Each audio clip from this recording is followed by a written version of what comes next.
Why can't you stay organized? I've experienced this myself, and it's called chronic impulse control, where you prioritize short.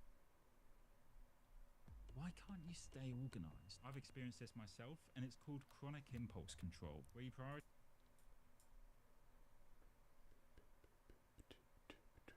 Super. How you doing?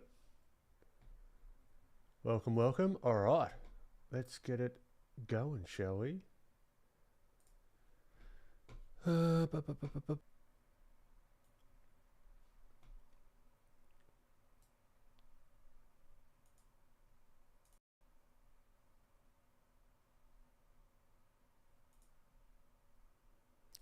What on earth? How am I? What is going on? Hold on. I gotta figure out how to flip myself back around. This is what I get for updating OBS right before stream. Oh my god. I can't right click. I can't do anything. Every freaking time. My apologies, everyone. Give me uno momento. I don't know how to do it because the whole thing is broken. Properties. We could have an interesting stream with me upside down. Does anyone know the shortcut for rotating in OBS?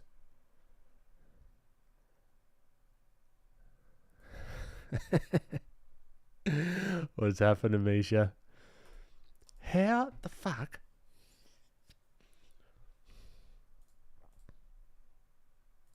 This is so embarrassing. Let's go edit, transform, rotate 180.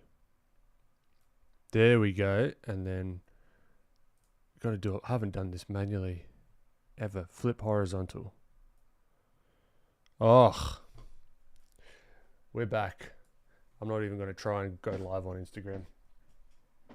But that is what you get for... Yeah, the right click wasn't working, Misha. Don't update to OBS 13 or whatever it is, 3.1. Not good. Yes, yeah, got a green screen. Aisha D, how you doing? Ines, welcome. Stylized Art, great to have you. Melissa, welcome back. So you guys can still hear me though, right? Nothing else is broken.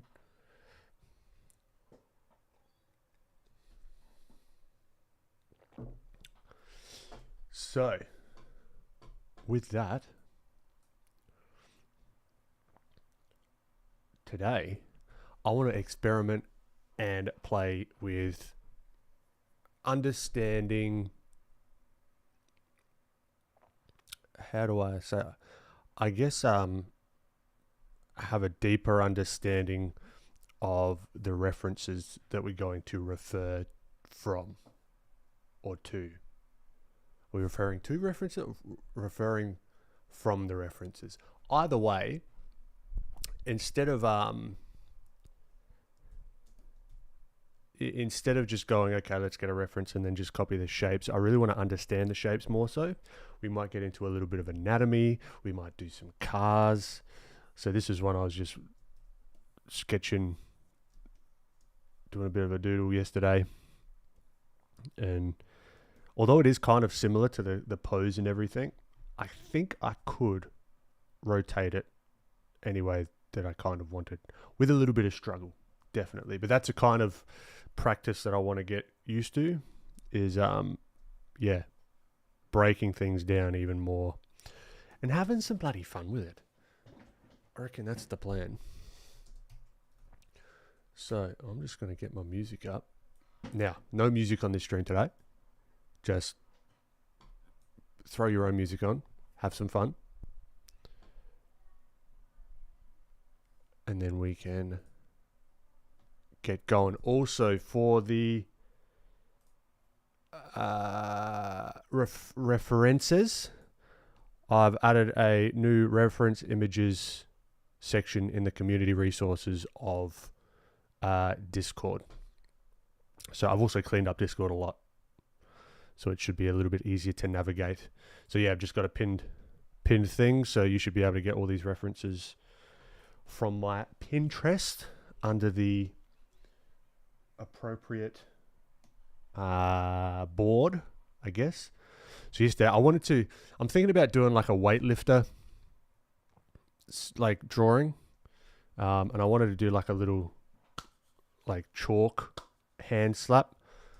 So I took the reference. This is a screenshot of a video that I took of myself. This is super helpful, I've found.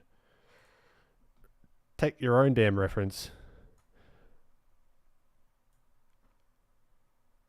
but in video form. So I was just playing around with different hand. It looks like I'm just doing that the whole time, but it's for the reference. But yeah, this is super helpful, even if you're like trying to get yourself in post. I saw you see the behind the scenes of like Arcane and stuff. They're doing this all the time for animation. So they take reference images of themselves and that kind of thing. So I kind of wanted to get like a natural hand position, I guess you could say. But yeah, a nice little challenge to stylize it and not sort of do it verbatim. But that's what we want to focus on today, I think. Do a little bit of color as well, potentially. It's got to be a mixed bag. Got to have some fun. I'll give you a moment to grab the references if you're following along. And then we'll get stuck into it. Aisha D, where can I find the link for the Discord? Should be in the description. Gabrielle, welcome. Slobberden, great to have you, mate. Greetings from Ireland. Welcome.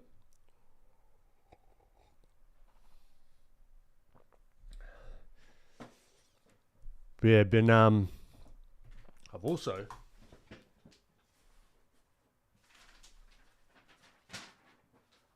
been filling up the sketchbooks, random bits of paper, getting the traditional stuff going.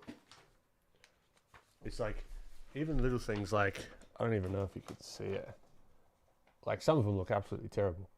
But like, just taking something that you've already done, you can't even see that, it's too tiny. But basically, taking something like a character that you may have drawn but you don't like, and then just doing little call outs and then drawing parts of it that you want to improve, because you can't just easily go and erase it. And it is quite nice to keep it there. It's like, oh, this was the shit version, and then you sort of like do a better version over here. Oh, and maybe an even better version over here.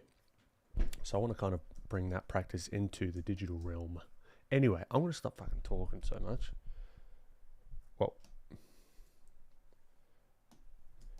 I like the lighting on this because it's just very clear. So I might start with a little warm-up. Stylize this guy. For some reason, I see the car being very like back heavy. I mean, obviously because it is kind of back heavy, but like really accentuating that. So we can maybe play a little bit with a bit of that, almost give it a bit of movement, and then whip a bit of color on there. Just as a quick warm up, see how we can do it with the least amount of, especially like the color, the least amount of like blending and all that kind of stuff. Stanley J, welcome. Appreciate it, my friend. All right. So let's have a look. So yeah, this week I have been smashing out the course and course platform stuff. I don't even know if platform's the right word. Like, doing a lot of coding, which has been really scratching an itch for me. I love it. It's like it's so much fun. But there's this one thing that's been doing my freaking head in.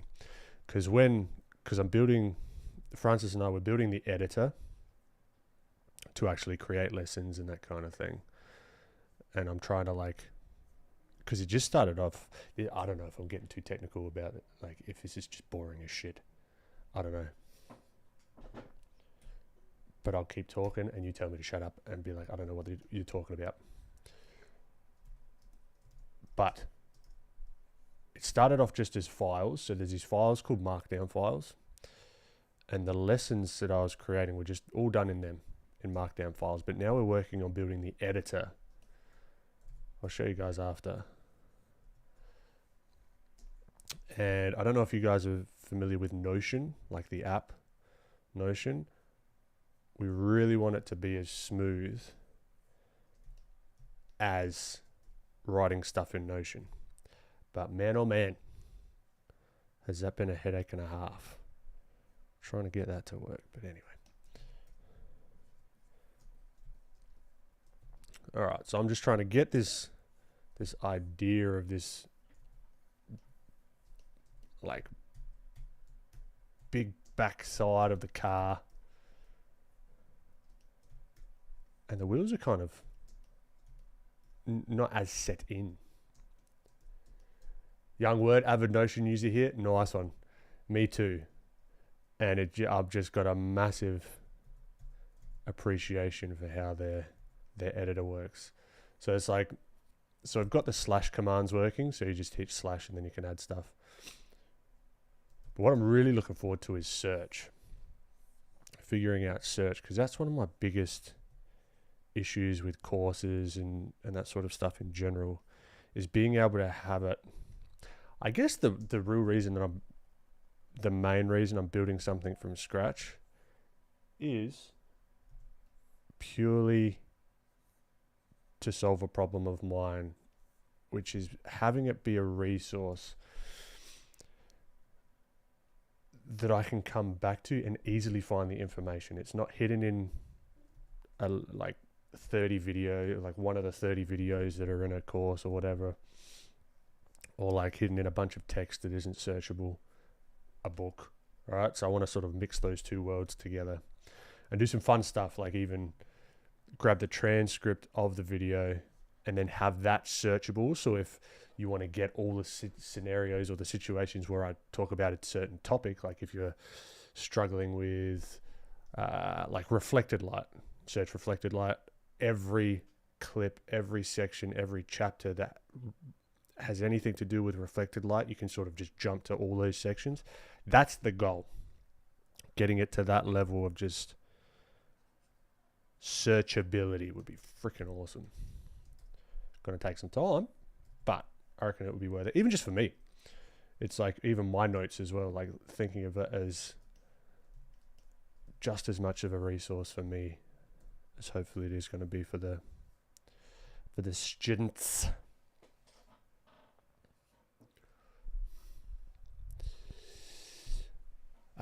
Misha, what's the course going to be about? I saw some behind the scenes. Looks very exciting. Yeah, it's going to be the first one that I'm putting out on the platform. We don't even have a name for it yet. But it's going to be called Light Bulb Moments. A primer on light, or how light works, and value. Only working in black and white. I really want to piecemeal stuff together so it can kind of,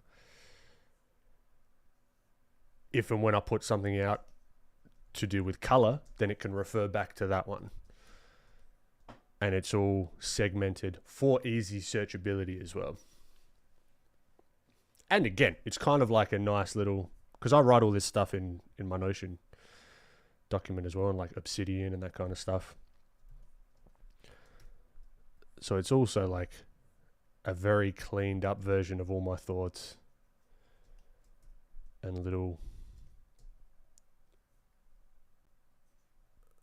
insights and blah, blah, blah, blah, blah. So yeah, super excited about it. Like cannot wait. And then eventually, hopefully sooner rather than later, we can get other people on board to test out the platform as well, to see if it if it could be something that they might want to give a whirl. Misha, if you want to give it a shot. Whenever it's ready, I'll flick you a link. Nice, regular artist. Gumroad, school, Skillshare. Ben, programs the platforms from scratch. Well, I've got my mate Francis is helping me. He's the best. But yeah, I'm scratching it. I'm not doing it just to do like to create another Gumroad or anything. I really want it to be that, scratching that itch of mine of how do I make the content that I'm putting out the absolute most useful. And I've already been doing some small experiments with 3D models as well. So instead of just pasting in like a Sketchfab 3D model embed, I've figured out that I can upload a Blender file as a GLB file and attach the keyframe animations to it. So for example, if we want to go back to the knee that we talked about, like the knee, I've been obsessed with the knee recently. So if we're going to like trying to explain the knee, there will be me explaining the knee and the knee joint and blah, blah, blah, blah, blah, like this. And then you think about the bone and the rotation of it, right? But then there'll be a 3D model that you'll be able to actually animate yourself instead of just being static. Because that's another thing that I really want for myself, is to be able to have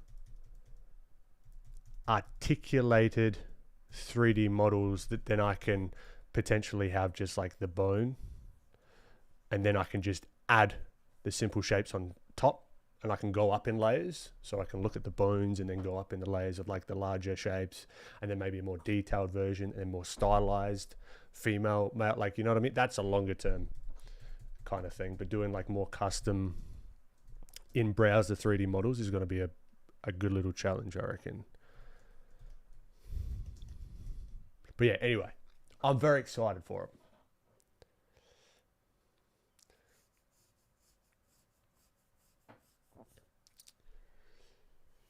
Valhalla, it's the way to go, man. ArtStation, Gumroad, Osaka. Yeah, look, they're good for what they are. You know what I mean? Like, I'm not knocking any of them. I've just got an issue or a problem that I want to solve, and I'm bloody doing it. Except for IAMag, I like everything on their platform. I have to check them out. I have watched a couple of their videos.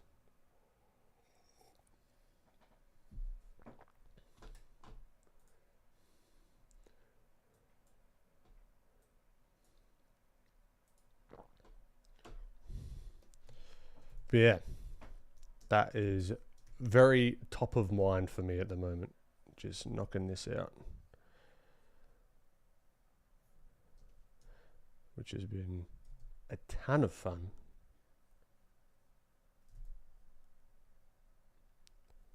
And honestly, if anyone's interested in learning how to code, now is one of the best times. It just scratch it. Like, I get the same feel. Like, I love this. I'm so excited, right? Like, excited, like different kind of word. I love this, right? I'm having a fantastic time. This is like a puzzle to me right now. And I'm getting to chat to you guys. But it's like, I get the same feelings with code or coding. It's like the same kind of dopamine hits. It's like, yeah, if I get the perspective right on this, I get this grill looking correct. It's like, hell yeah. And it's like, yeah, if I get like a function to do what I want it to do, if I get a feature to sort of feel right, it's just, it's the same thing. So much fun.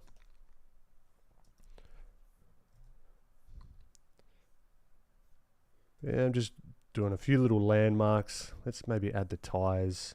I might just do one. Actually, it doesn't make sense if I do one tire because it's got tiny little tires. So maybe I do, yeah, a couple of little tires on the roof. Yeah.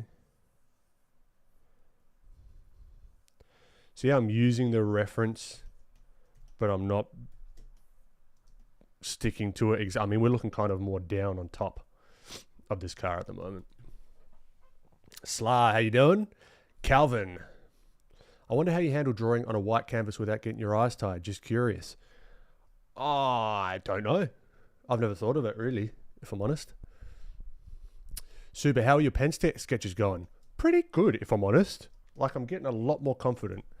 That feeling that I talked about a few weeks ago of like that anxiety of like, oh shit, like this is very permanent. That's kind of slowly going away, or just becoming a little bit quieter, I guess would be the right word. Oh, also, Merry Christmas, Happy New. Not quite. I hope you all had hope you're all having a good little break, catching up with family, and I really like this limbo kind of like time of year where it's like, what day is it? I mean, I kind of have that already, if I'm honest, but everyone else has that as well. It's like, what day is it? Everyone's a little bit more relaxed. There's no like super deadlines that like people hit. I don't know. There's just like a vibe to it. I quite like it.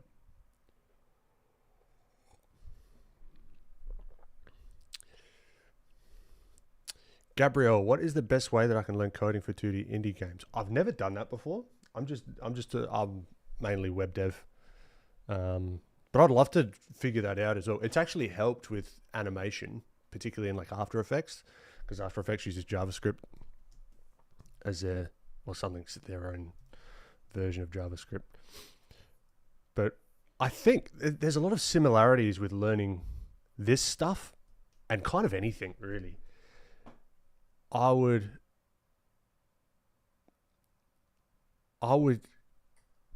try and get a project that's tiny, like a tiny little project. So it's like, all right, so coding for 2D indie games. Let's see if you can render a character on the screen. Figure out how to do that.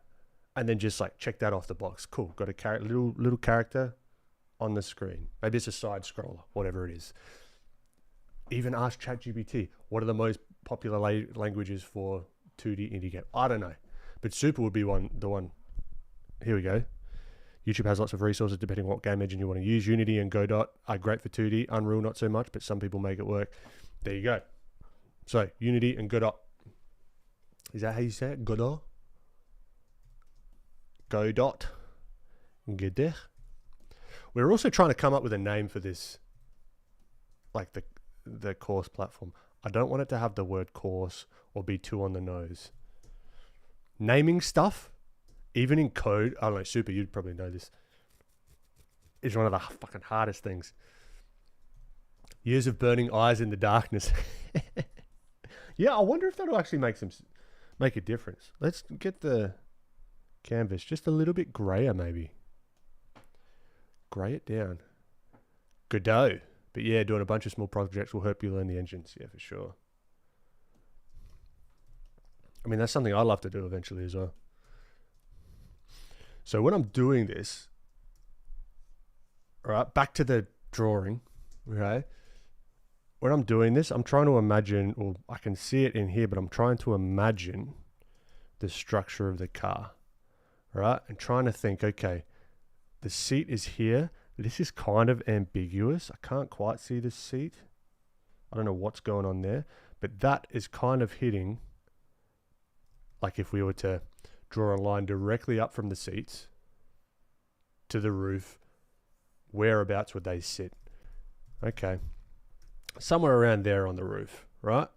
And then we can measure, this is all guesstimation. So it's around here is where we want to kind of draw that seat line. So we can do the same here. So we can imagine, and this is what I'm talking about with like understanding the reference.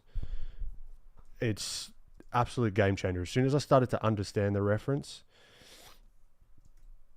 it's just like, it's freedom. That's all it is. Absolute freedom. So now we can think, okay, how tall do we want the seats? Okay, maybe the seats are going to be, I don't know, about that far up. Like we can really just guesstimate here. So maybe that's the top of the seats. This is how tall that they are going to be. All right. So now it almost looks like a slice of a cube. which is kind of what it is and what I'm thinking about in my head. I'm just drawing it out here for you to give you a bit more context. And then we can sort of go in a little bit, like how far in are the seats going to be. All right.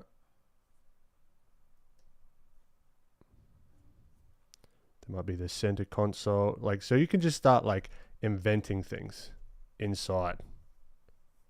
And it might not look good. And that's going to happen. Got to live with it. And then if we wanted to match the... Let's add some more typical like headrest kind of seats, and then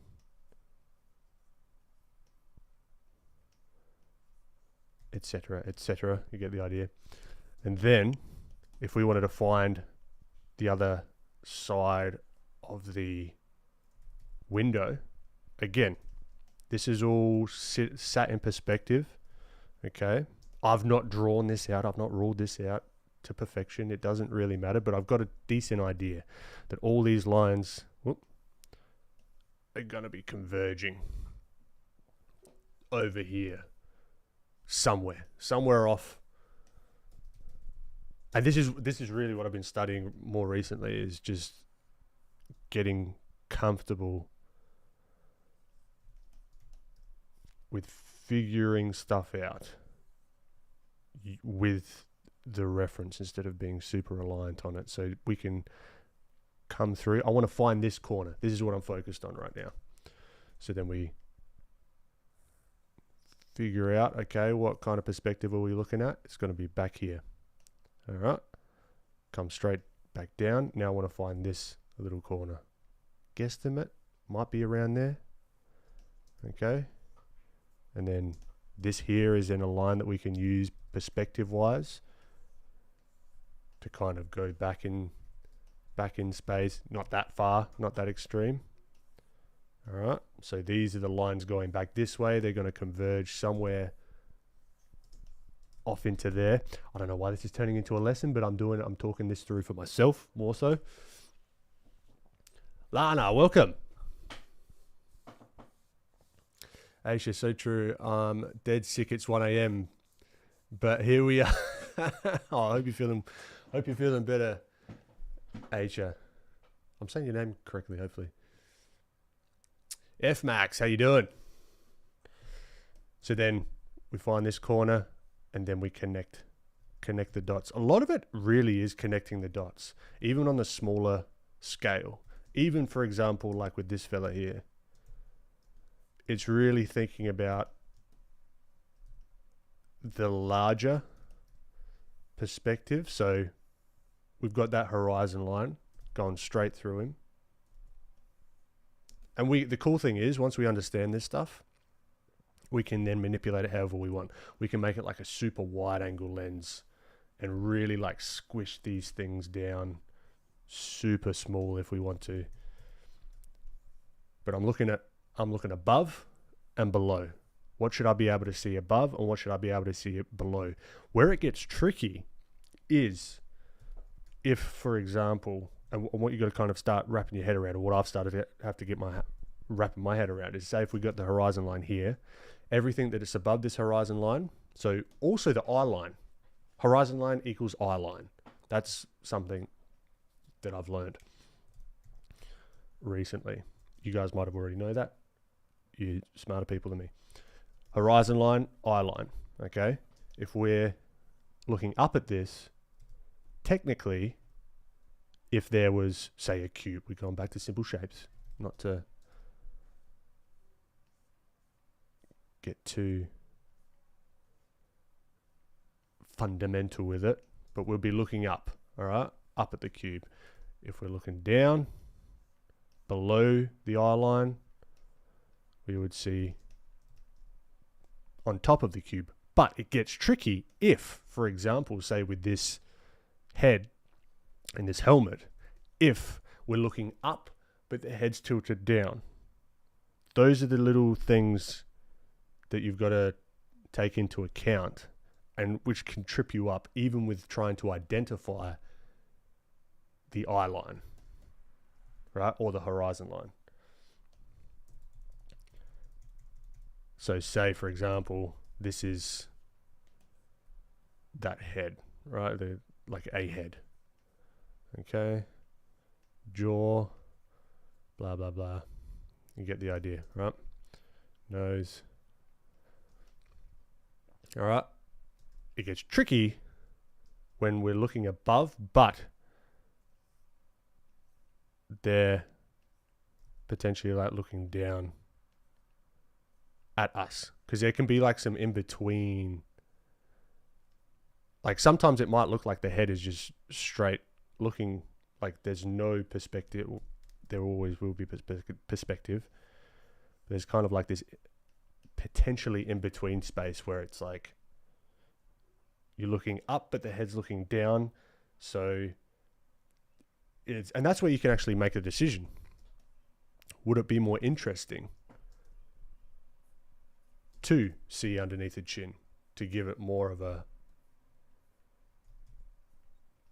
like dynamic, to use a buzzword, kind of feel? Or do you want to sort of stick, say if the reference, if he was looking directly at us, you're not going to be seeing the top, you're not going to be seeing underneath the chin, you're not going to be seeing the top of the head, right? Because he's looking directly at us, right? So then the box would be something akin to that, right?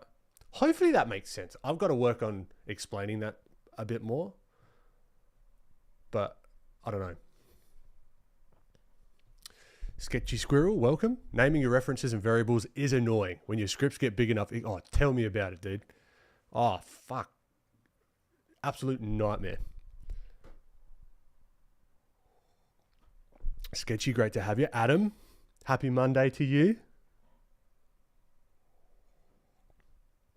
Actually, one of the hardest things for me, like just trying to let go of perfect perspective and just settle for one that makes sense. Yeah, I think there's somewhere in between that, you know? And knowing that there's like an answer, there is a quote unquote correct answer. It's like that balance of like your artistic flair and how much you want to like fudge the perspective. But if you do want to go make this, like slide that slider more to realism, there is a correct answer based on everything kind of hinges on this eye line, right? So if I wanted to get this super accurate and I choose like a correct lens and blah, blah, blah, blah, blah, there is a correct way to have this box sit in perspective, you know? But once you start adding, one thing I've also been finding more and more, sorry, I'm getting a little bit rambly today, but you're just going to have to deal with it. The more little details that you add and the more context that you give to what you're drawing, the more the little mistakes are hidden, if that makes any sense at all. Patricia, how you doing?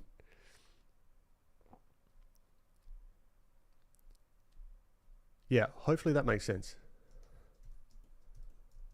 Like I think Rembert Montold said that as well. It's like if you make mistakes, as you add more and more little details, it kind of becomes one cohesive thing that looks correct eventually. But that's not always true, you know?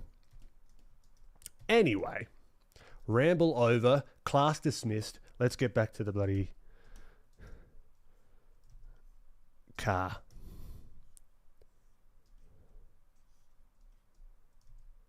But yeah, if you can figure out a way, like hopefully that made sense at all. Hopefully I haven't just confused a whole bunch of you. But these are just, I'm just sharing some little aha moments that I've found recently. Lana, something you told me a while ago about shading. Last night I was drawing and it finally clicked and I was like, oh, I get it now. What was it? That'd be interesting to know. Wow, that looks so cool. How did you get the clothes to look so drooping over? One thing I've found, especially with the clothes, is kind of less is more.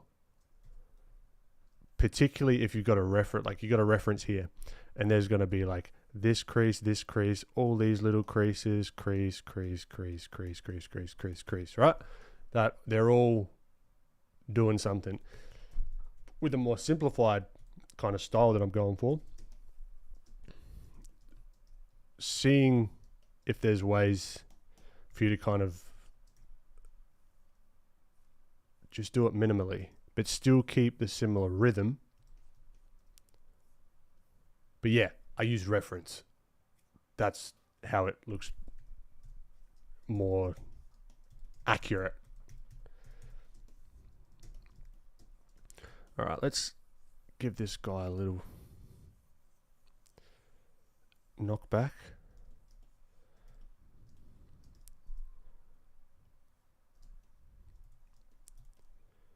And the cool thing is, once you start understanding this stuff, you can just like draw like another one. Like here, I'm not going to, because this is just a little warm up. But then you can have them like parked next to each other.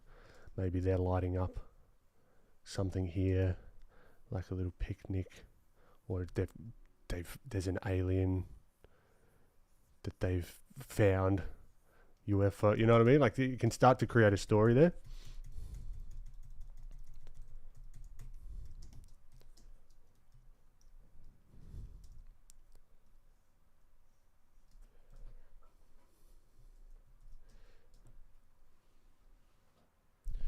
Virtual SSG. I've recently started thinking the horizon line is part of your composition, while the eye line is part of the camera's lens.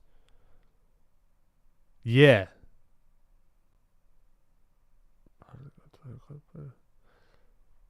Yes, true. They are not always the same. Very true. Very, very true. Because you could have a composition here where the camera is, so like say this is the horizon line and this is like a beach, right? And there's like mountains in the distance or like islands or whatever. That's the horizon line. But this, yeah, I'm not going to try and explain this because I can't wrap my head around it right now, and I might just say things completely wrong. But you're right, they're not always the same. Movie buff. I got angry with drawings just because I have to know anatomy. I don't want to learn how to draw anymore. Okay. Well, I don't know who told you that you have to do anything. 1. 2, I can empathize with the anger and frustration with drawing. If it was easy, everyone would just be whipping masterpieces out every 2 seconds, you know? So there's that. But it's, yeah, I don't know who told you that you need to, that you have to know anatomy. That's kind of, yeah. Lana, I was asking you about shading the head, and you said to think of it just as a sphere. And at the time, I was like, yeah, but what about the head? But last night, I was like, oh, the light on the sphere. Yes, everything's to light. If light didn't exist, you couldn't see anything. So it's the light is kind of everything when it comes to rendering. Dark, how you doing? It sounds simple, but I was making it more complicated. I guess it's still hard, but I can see the sphere on the head with the light now. Awesome. Another way that you could take that a step further, man, we're jumping all over the place today, aren't we? Is to do something called a sphere test. All right. So if you get the lighting that you want, right? So you got the highlight here, you got the shadow here, or you don't even need the shadow on a plane, right? And you do all your shading and you make it all look lovely and blah, blah, blah, blah, blah. When you've got your head, all right, when you're shading the head and you've got all these complex little shapes,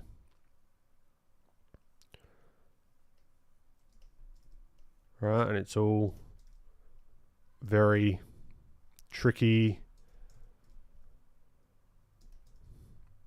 Okay, what you can do is like a good practice to understand planes and get better at planes is to get, say, or try and figure out where is this plane, let's say this little plane on the head in relation to the sphere. Okay, it's about there. Maybe like the angle, if you could like imagine, like even like getting your pen. I sometimes do this, like get the pencil and be like, all right, this is the angle, that's the angle. Maybe around there. Maybe. And then add that value in, match that value, and then get the angle here underneath the nose. This plane here, where is that on the sphere? It's got to be right down here. So then we can add that, match this with this. Right? And then go through the whole head and learn planes that way. Fun little exercise. I highly recommend that.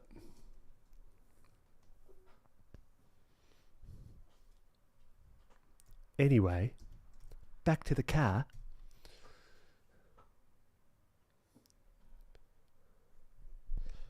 Bodies is a different story, but I'm getting better at it, I think, with the head at least.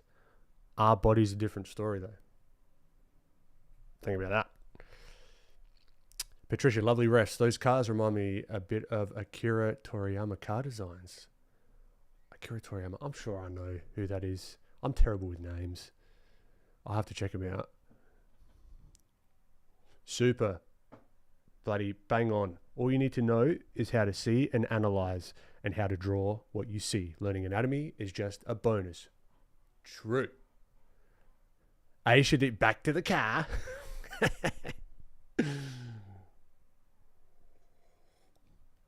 Yes, it's been hard to figure out where the shadows go with the features of the face, etc. Yeah, there you go. Hopefully that'll help. They're not a different story, but in my mind they are. Yeah. Well, it's a game. This whole drawing shit and painting stuff, it's a game of like aha moments and leveling up, and then feeling like you're going backwards because what you thought looked good a few months ago, now you realize you can do a lot better, but that's harder to do because you don't quite understand certain things. So then you go back and then blah, blah, blah, blah, blah, and the cycle continues forever, and it's freaking fun.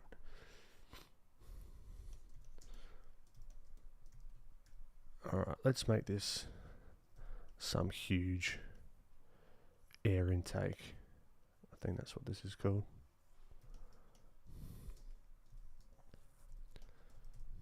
Maybe not.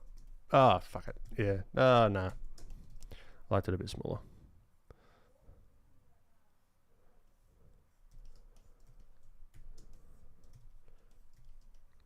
Okay. And also with a lot of this perspective and invented perspective, you're trying to override what you naturally kind of want to do. Like, for example, with this, I don't know why I'm bouncing all over the place today. But like here, right? My instinct might be to show more of this finger, right? Have it longer, right? And show the nail more. But that doesn't make sense perspective-wise. You're only going to see a tiny bit of the nail, right? But I've got to override my initial instinct to show the viewer that there's a nail there.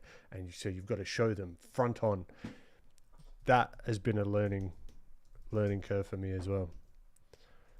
Also with this, what made me think of that is this license plate.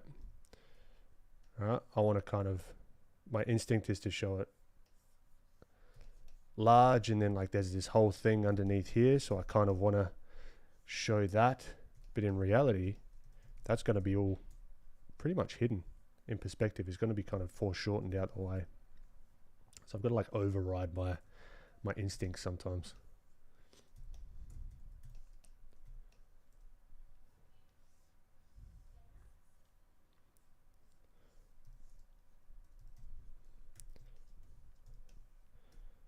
Okay. Vehicles for me is really one of the hardest things to draw. Stylized, I feel like it has so many parts and shapes to focus on. So seeing these amazes me. Dark, you're too kind. Start with the larger shapes first, and then fit those smaller shapes inside those larger stylized shapes can help. Right? Instead of thinking about, okay, I've got to stylize this little thing and like stylize the wheel and etc. etc. No, I started off with this kind of like swooped up thing, and then slowly adding the smaller shapes in context of that larger shape helps a lot.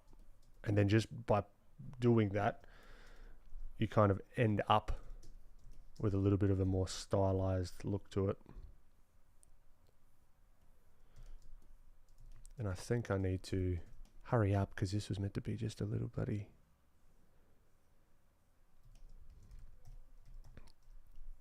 whatever you call it, warm up. I'm going to whip some colour on this guy because there's something about sunlight and that harsh shadow I just enjoy. I might even like turn the wheel.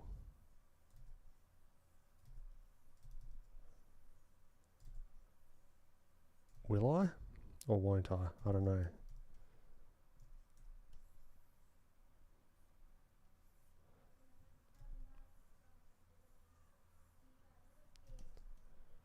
Turn the wheel a little bit, make it a little bit more dynamic. Really doesn't do too much, but...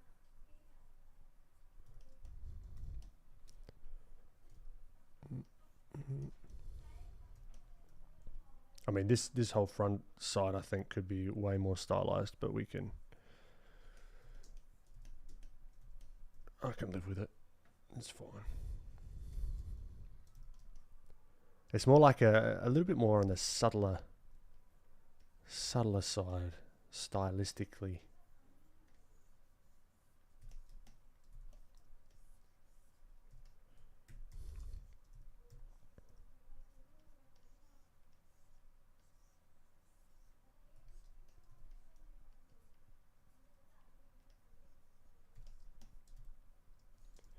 Alright, now that back kind of scoops back a little bit like that.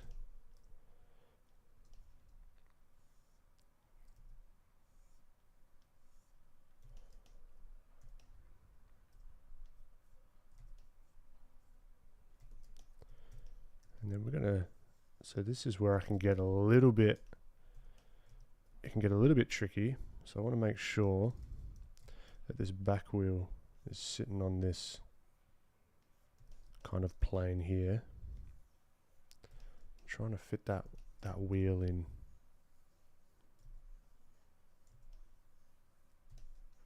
It's just a good little practice. It's tricky, bit of a mind bender.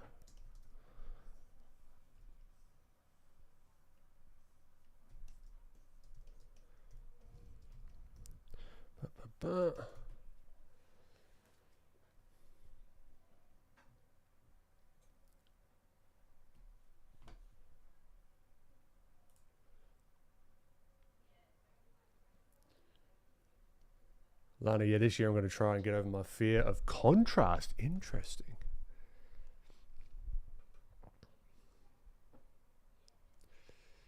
Akira Tomiyama's car designs are my absolute favourite stylization of vehicles. They're so adorable, it's still cool and futuristic. He made Dragon Balls. Oh, of course. Fucking... Ew. Yeah. Yeah. I love them too. Artistic, how you doing?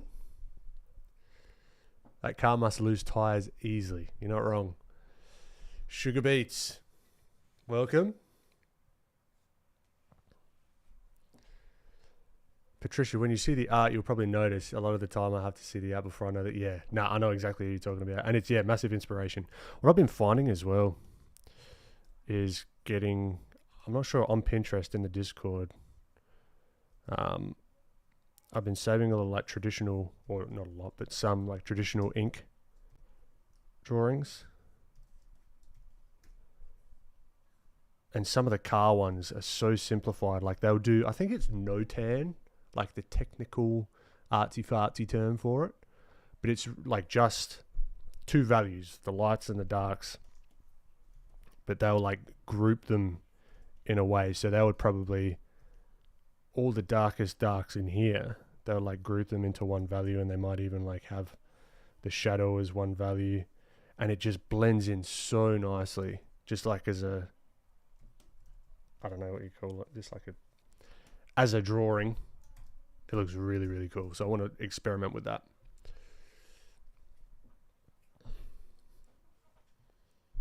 Sugar beet, swear jar. Look, maybe eventually we do like a swear jar, and then at the end of the year it goes to charity or something.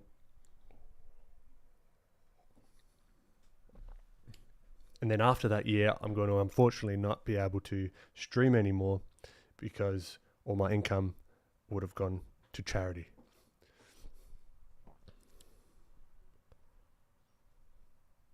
I met a Disney artist that told me I seem like I have a fear of contrast. Interesting. Contrast, like what? In what way? Contrast of shapes and shading. Like that's kind of a broad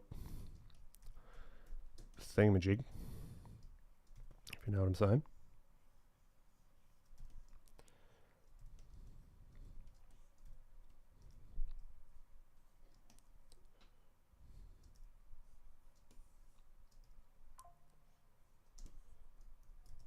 I tend to always draw these. This is what I'm talking about as well. This is a bloody perfect, fantastic example of where I've got to override my thinking. Here, my instinct is to show you the other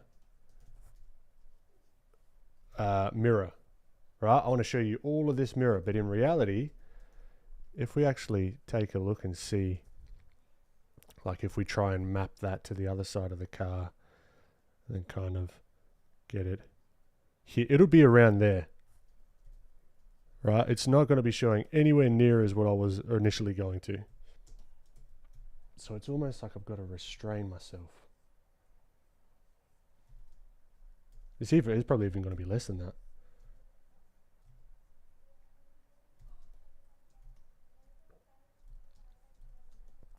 Even less.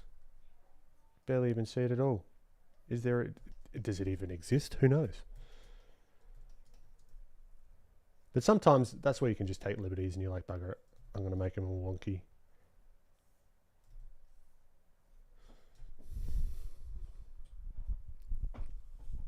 Gabrielle, have you tried brush pens? They're almost all I use. Yes. I have these ones in particular. These bad boys. Look how fine that thing is. I saw Kim Jong-gi using these bad boys, and I was like, all right, straight to Amazon. Away you go. They're called the sign pen, I think, or the sign brush pen. They're like, it's like ultra fine. Oh, Gary, you know that one? Yeah, no, they're bloody good. I love them. But it's like it's a different kind of hand-eye coordination to get the kind of lines that you want, if that makes any sense. You know what I'm talking about. But for those that haven't done the old the brush pens, it is a bit of a learning curve for sure.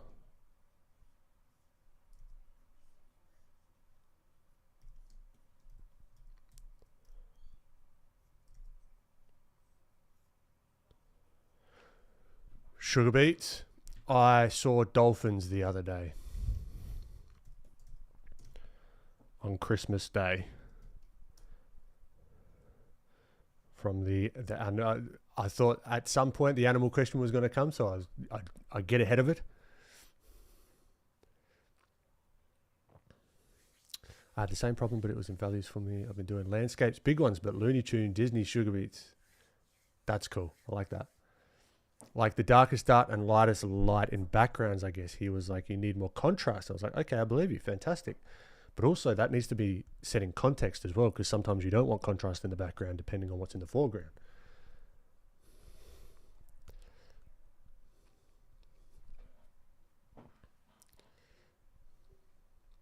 I have one of those brush pens. The learning curve is rough. Gamer Herald, I tell you what, it is. The learning curve is rough. But definitely worth it. I really enjoy using them.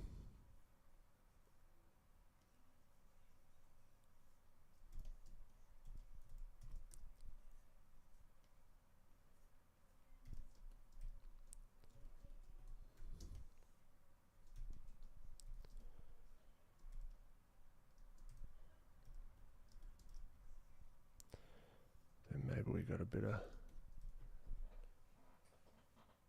Dolphins are very magical. They are. There was a bunch of them super close in on the beach. And then my cousin, he went and grabbed a like a stand-up paddleboard. And then just went out, and he was just paddleboarding amongst the dolphins. There was like a baby dolphin that he was just like, it was wicked. It was very majestic. But yeah, you get that all the time over here. Like there's a bunch of dolphins. I've been kayaking and there's dolphins just come up and next year. But that's not what you think. That's not the first thing that pops in your head when you're kayaking and a bloody dolphin comes up right next to you. I'll tell you that right now. Patricia, I recently bought your course, illustrating a stylized character on Proko with the head turns chapter video is awesome. Appreciate it. Patricia. Hopefully you got a bit out of it, or you're getting a bit out of it. Did you have symphony song in your head while you watched the dolphins? Probably not, because you seem like you aren't addicted to TikTok. No, I don't. I don't know what you're talking about. Lana, have you gone swimming with them before? I haven't. If it wasn't, so it was like a bloody hot day, and it was just the sun was out in full force. And I don't know. I don't like. I'm very aware, especially the Australian sun. It'll bloody get you. So I wasn't too keen. But if it was a little less harsh on the UV scale, I probably would have gone out there. But at the same time, that same beach, you get like white pointers, sharks, like sightings and whatever. So it's kind of like, do you want to have a memory that lasts a lifetime, or do you want your lifetime to potentially end because a shark eats you? I don't know. Tough question.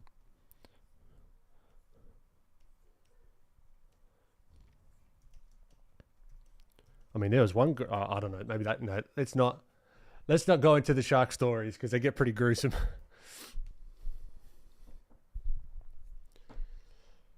Do they have bioluminescence in Australia? They do. Yeah, I haven't seen it myself, but they do. That's very, very cool. One of the most dangerous. I think I've already talked about this. I probably have it. Whenever we get into Australia, it's always like, oh, the animals that kill you and blah blah blah. But the animal that scares the shit out of me is the blue-ringed octopus. You Google that. You get bitten by that, it's game over. And this craziest thing is, there's tourists that are holding it in their hands. Because it looks cute, and it looks very colourful, and it looks awesome. But little do they know, one little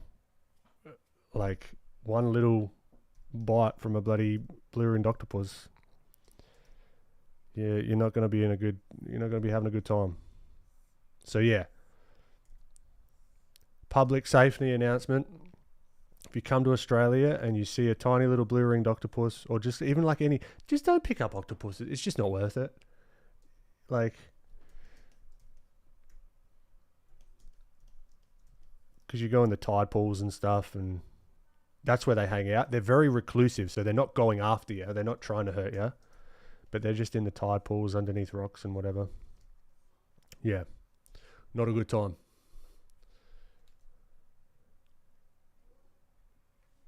You can pet baby sharks here in California. Oh. Yeah, I imagine he was. Bloody hell. He'd be boiling. I hear it's actually brighter in Australia and New Zealand, and when they make films, they have to take that into consideration. I wonder if it's like the ozone, we've got fucking like the zero ozone layer, and that's why like we've always been taught, slip, slop, slap, like as kids, like sunscreen. No hat, no play. We had that as kids. If you didn't have a hat on, you couldn't go outside. If you forgot your hat at home, like the big wide brimmed hats. It's, yeah.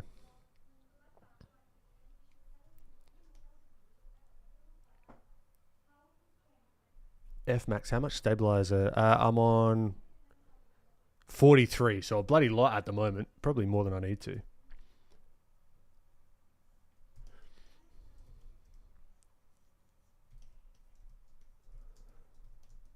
Alright, I think we can start with some colour in here, if I'm honest. That's enough. Otherwise, I'm just going to be chatting about Australia,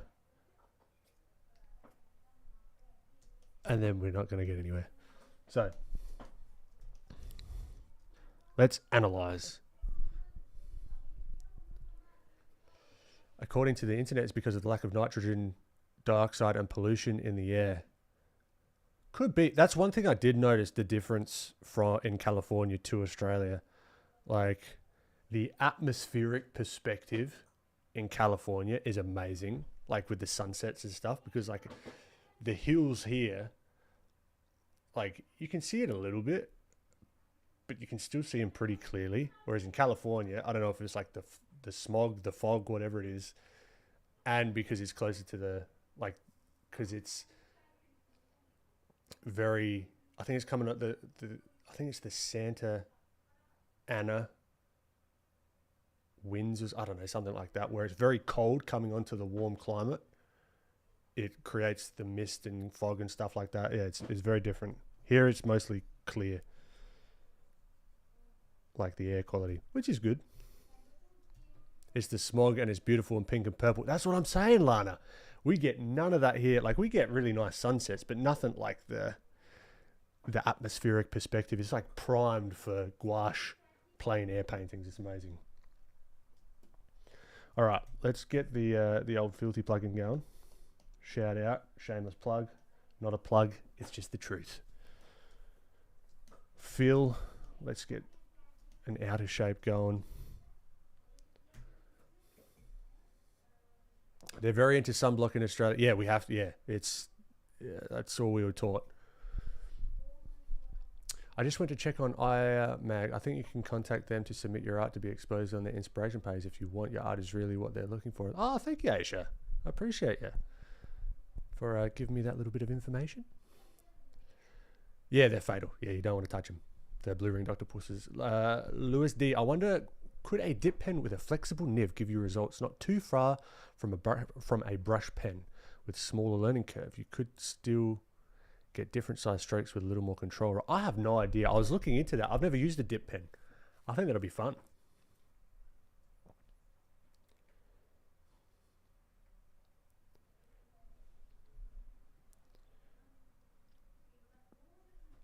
Were you a fan of Squid Game? Yeah, I thought it was cool. I haven't watched the new one yet. And if I'm honest, I don't know if I will. Like, it was alright. It was cool. I'm very picky, probably to a fault, with what I watch. Not even picky, it's just like I don't watch anything. So if I'm going to spend hours watching stuff, because I honestly don't watch anything. Like, I think Arcane was awesome, but I still haven't finished that. Like, it's just, yeah.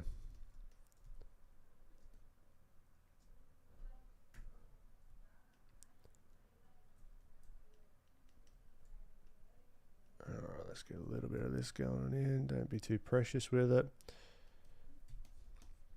Yeah, so I want to do this carve, do a little bit of color on this one, and then maybe I was thinking either this one, but this looks a little bit too unnatural. I don't like the. I'm standing next to this thing. Yeah, I was even thinking about doing this guy, doing a little bit of a stylized go at him. So we'll quickly whip some color on.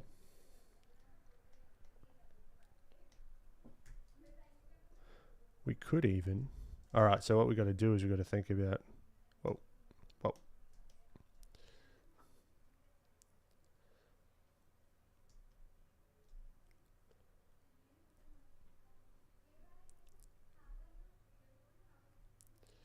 And in Texas, they have great sunsets too, apparently. Yeah, I got to check out Texas. I reckon next year. I'd like to do a bit of traveling in the US. Patricia, your course is awesome. I tried stuff like it before with stylizing, but I never fully got there. And now hearing you explain it, I can feel I can get there too. Very excited to see the program. I'm excited to see it too, Patricia. That's awesome.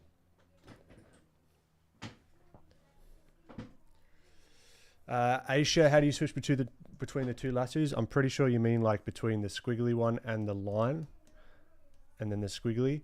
You hold down Option or Alt, I think, on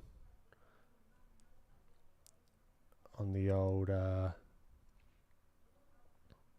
PC. All right, so it's kind of like middle of the day. I did put out a recent reel on how I like think, at least with that particular piece of reference, how I kind of translate the lighting and like figure it out. A lot of it has to do with the shadows. So I can now tell, I mean, it looks like it's in the middle of the day, but why? Well, the shadow is pretty close. Like it's not out here. We're not getting like a super long shadow, you know what I mean? Which could indicate like a sunset or sunrise, you know what I mean? The shadow's pretty close in. So we've got to take that into account.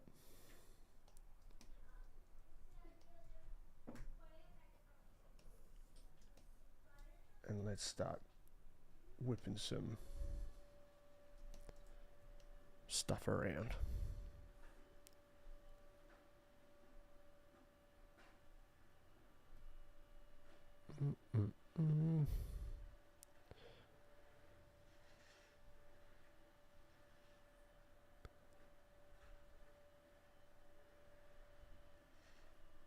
We can come in and fix this up a little bit later. Let's actually get the color a little bit. I don't know.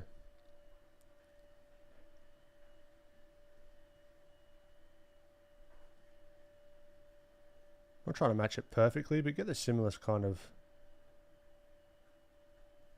I don't know, something. Just the base local color-ish. Because the brightness of the sun is really going to affect how it looks.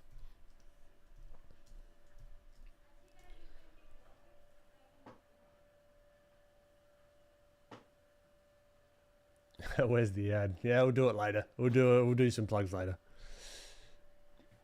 Patricia, what's your favorite film or TV show you enjoyed this year?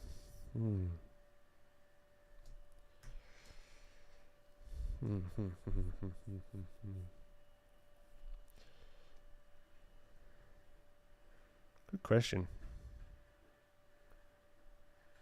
Something that I really enjoyed this year. Again, I really don't watch much, so it's not... I don't have anything that really...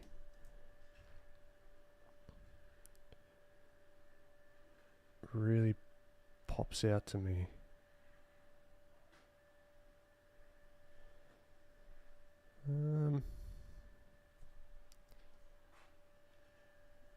Like you count, I can count on my hand how many. Oh, maybe that's not true. I don't know, Patricia. That's a good question. I don't know. Dip pens are really difficult, just as difficult as brush pen, but you can get cool textures with them. Yeah, I do want to give them a shot. Wow, where did you learn this art? Is there a plug-in? Well, Sugar Beats. Let me tell you, it's your lucky day. Yeah, we got to keep on track. I got to stop. We've got to stay on task.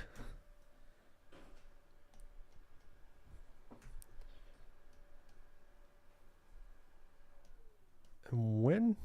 Oh, whoa, whoa, whoa, whoa. What are you doing?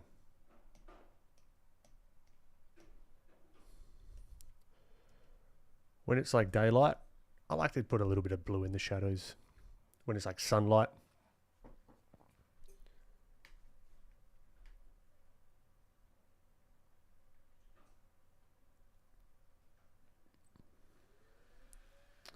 Lana, I was thinking of going to San Diego soon. Did you say you liked it? I loved it. I think San Diego is really, really nice. I love the architecture. It's very Spanish inspired.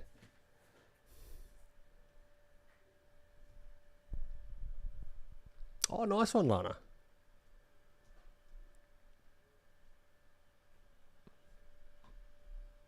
Asia, not even Arcane. Yeah, it was good. It was good, but again, like I think I've watched the first and second episodes.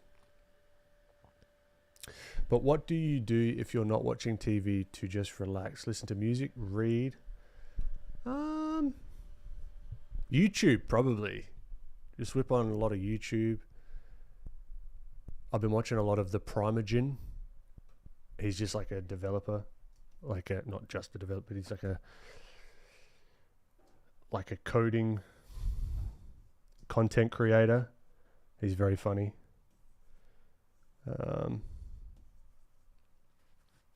I watched an interesting documentary on Winston Churchill, which was kind of give you an idea of the stuff that I'm interested in. Is like, I love a good documentary.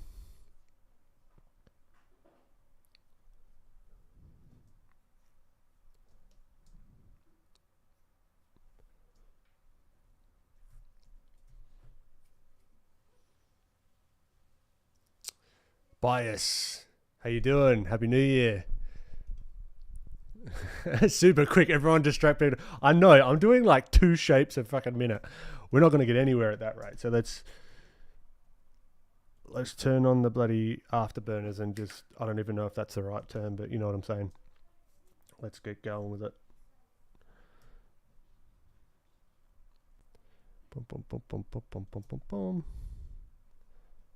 Got that lovely little mustard upholstery. And you'll notice as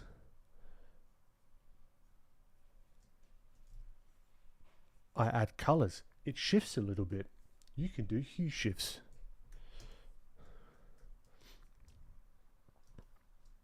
In the plugin.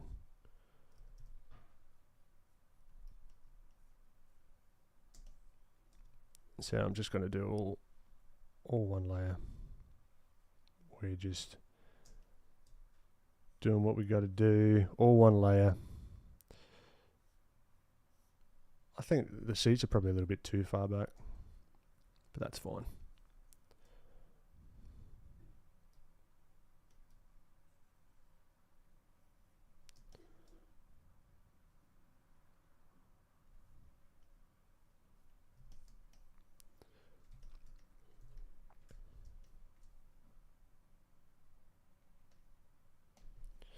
Let's delete that window.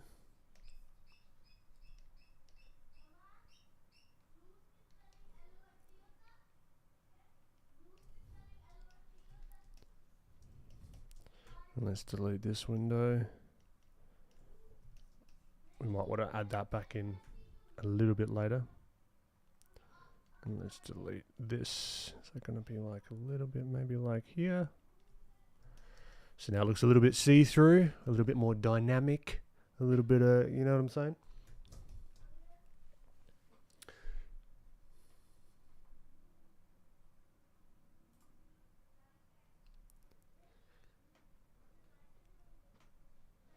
I was wondering what stuff you like to watch normally, like fantasy or spy movies. I'm more like based in reality kind of stuff. I love documentaries.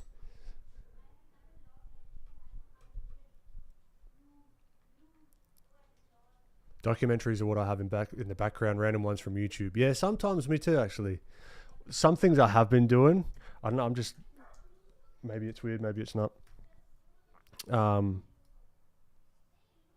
Some people record like record themselves walking through different cities in like ultra HD, like 4K, and like you just hear the city in the background, the little conversations as they walk past.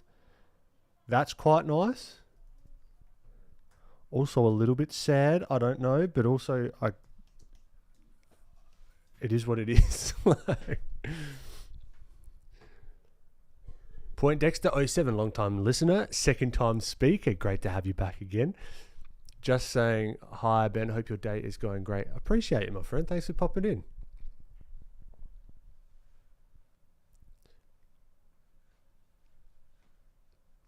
I think you like information as you make art helps you learn two things at once. I do enjoy a little bit of a bit of very inefficient learning, trying to do two things at once.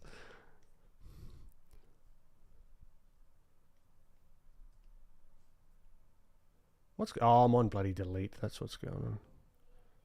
Yeah, always double check what your filthy mode is on.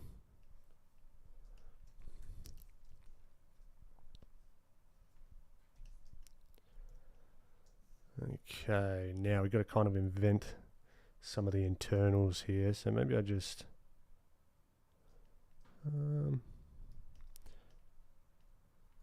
maybe we make it a bit of a different color.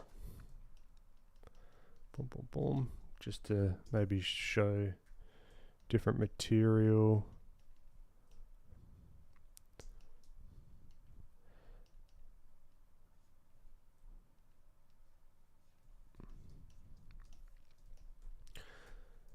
And now we're just slinging the shapes all over the place.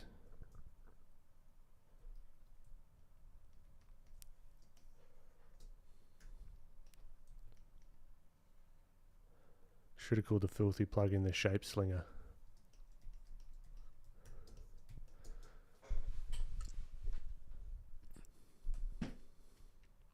Good question, Super. What is everyone working on?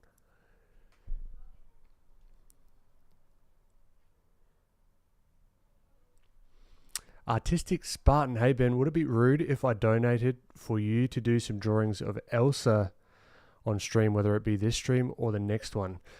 Oh, it wouldn't be rude, but it's not something that I necessarily want to turn into a habit unless it's a stream specifically for that, if that makes any sense. So I might start thinking about adding streams where it's like, all right, community choice. But then that kind of gets a bit weird. Then it's like the highest bidder gets... Yeah, I don't know how to work that. I don't want to make any promises, basically. That's all I'm saying, artistic. I don't want you to waste your money. Because we did do that one time with Arcane, and that was kind of like spur of the moment kind of thing with APE. But I appreciate you asking, though, artistic. Should be a spider on the window, make it very Australian. That happens more often than you think. Like we do know we feed Ben information and questions while he's working. True. I'm waiting until he does the human super trooper. Oh, sorry, I've got to get cracking. Got to get cracking.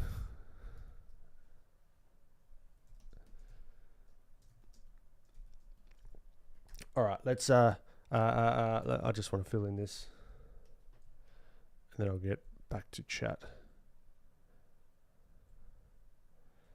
That's fine. I don't hate some of this like broken shapes, showing a little bit of the roughness, not being too precious with it all.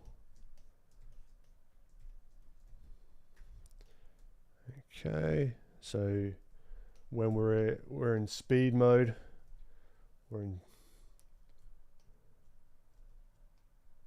we hold the phone. Okay, there we go. Multiply. Let's add the shadows or the darker values. So I see a little bit of a pattern here on the side of the car.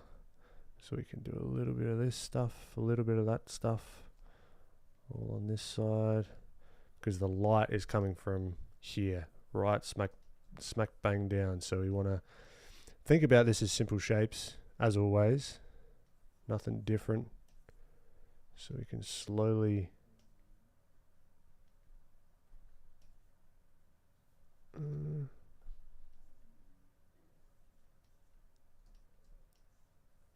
we can just play around, I guess. I find that I have a lot more leeway in the shadows than I do in the lights when it comes to color. But I guess you could really just have as much leeway as you want, as long as you keep the value.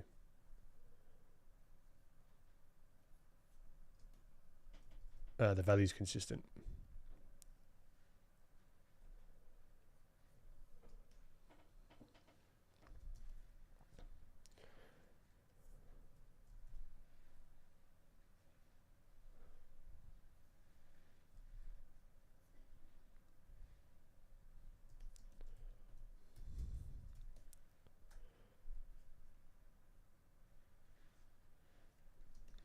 Okay, add some of these darker accents here, here, and here, and there,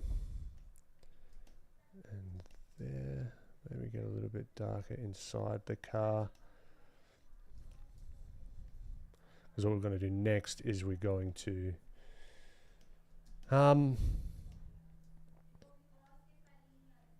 what are we going to do next? We're going to add the screen layer mode.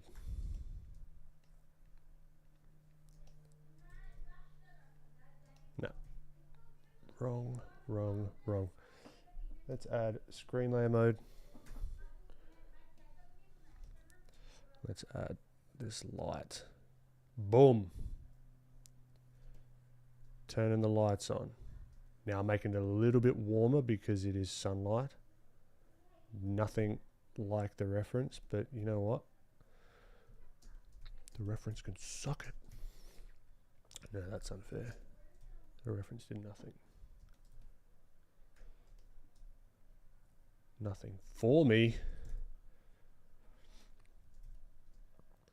But yeah, it's the contrast between the lights and the darks is what gives this whole illusion of sunlight, particularly from afar, which is quite nice.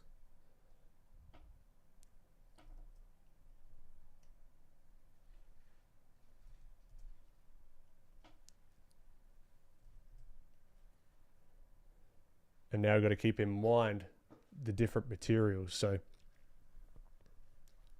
this, we could actually give it a more naturalistic look. Well, wrong, incorrect.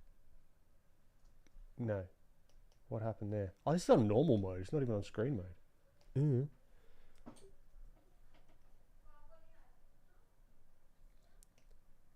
Yeah, let's colorize that bad boy. Get it something like that. Cool.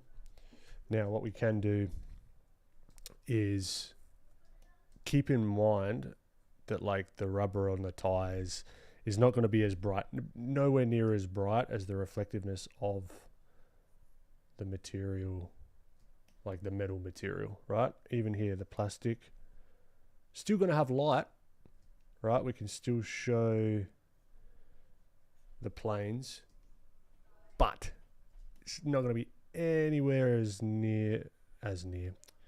anywhere near as bright as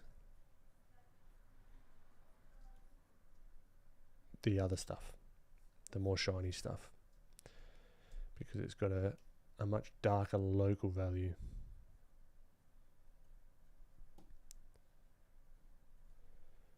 Could even do this.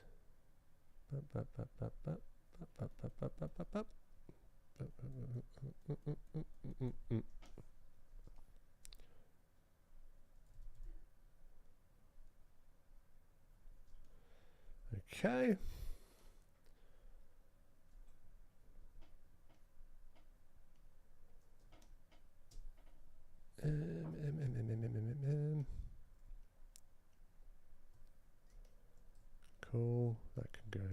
there. Now we can do something fancy,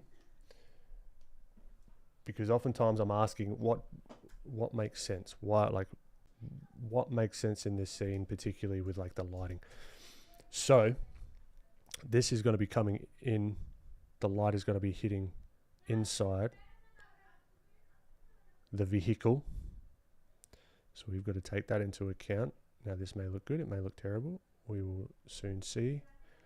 Terrible. So we knock it back.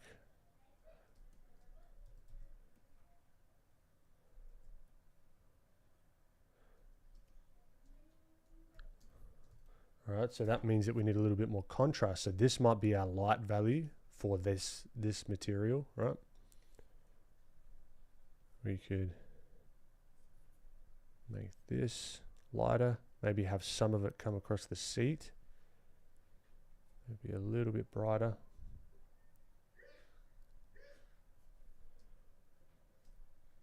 But then what I would like to do is give this contrast.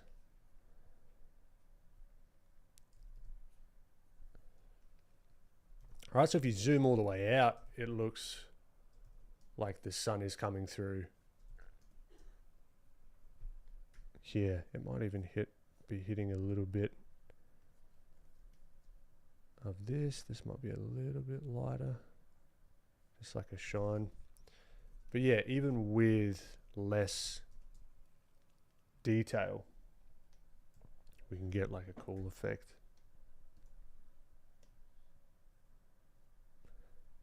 So what I might want to do is really knock to sell the effect even more. Knock this all right down. We talk about contrast, Lana. This is one way to do it, right? Because if this is darkened here, right, if this is pretty, what's the word? Yeah, dark. That's correct, Ben. Don't have to double check yourself all the time. So we want to match the context, right? So if this is pretty dark underneath the car here, we kind of want to match that on the inside as well. So this is going to be quite occluded. All the shadows underneath here. It's probably going to be darker than the side of the car, because the side of the car is going to get a little bit of bounce light. So it's really a lot of checklisting. I'm like, okay, does this make sense? Does this make sense? You get it. And then we might even be able to get away with a bit of light coming through in the back here, because that's going to be coming down here. Guesstimate it. Doesn't have to be perfect. But yeah. All right, I think we can stop it there-ish and get to the character stuff. But yeah, not bad for a little quick littles today.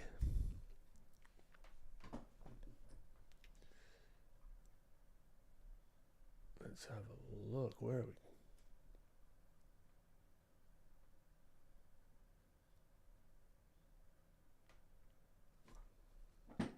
One thing I've been watching lately is cave exploration videos. These people are insane, but they get to see some of the coolest things. It's terrifying. And also, I don't know if I can handle that. Is that when they like squeeze into like the tight little crevices or the crevasses?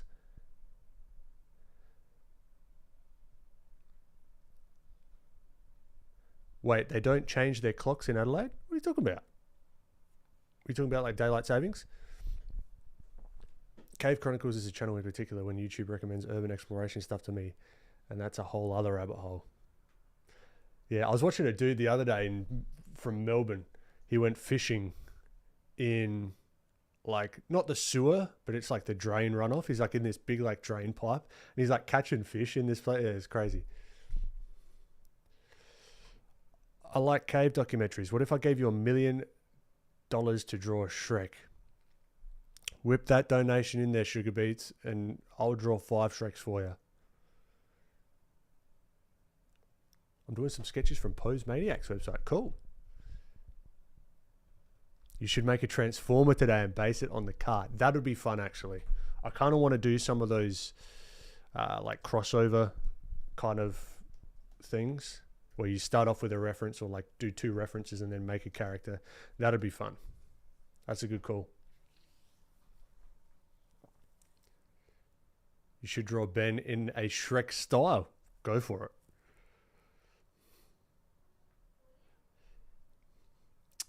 Patricia, streaming and chatting while drawing is super difficult. How do you do it? Did you become more comfortable and confident about it over time?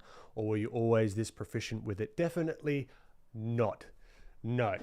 This is I'm hopefully next year I'm going to be better. This time next year I'm going to be better at it.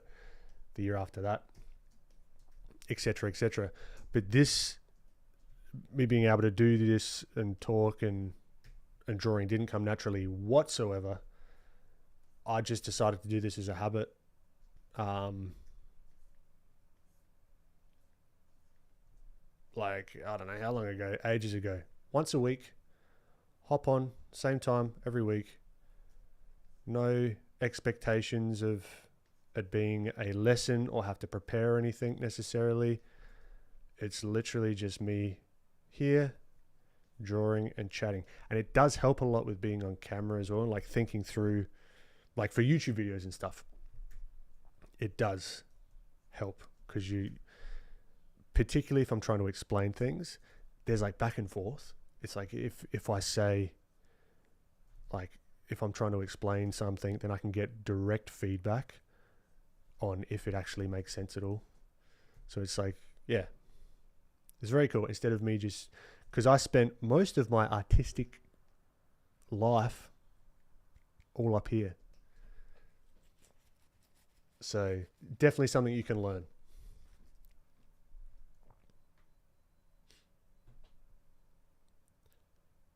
But if you want to do an Elsa stream at some point, I can send you my PureRef board with all these reference images to save you time scrolling through. Legend. Appreciate artistic.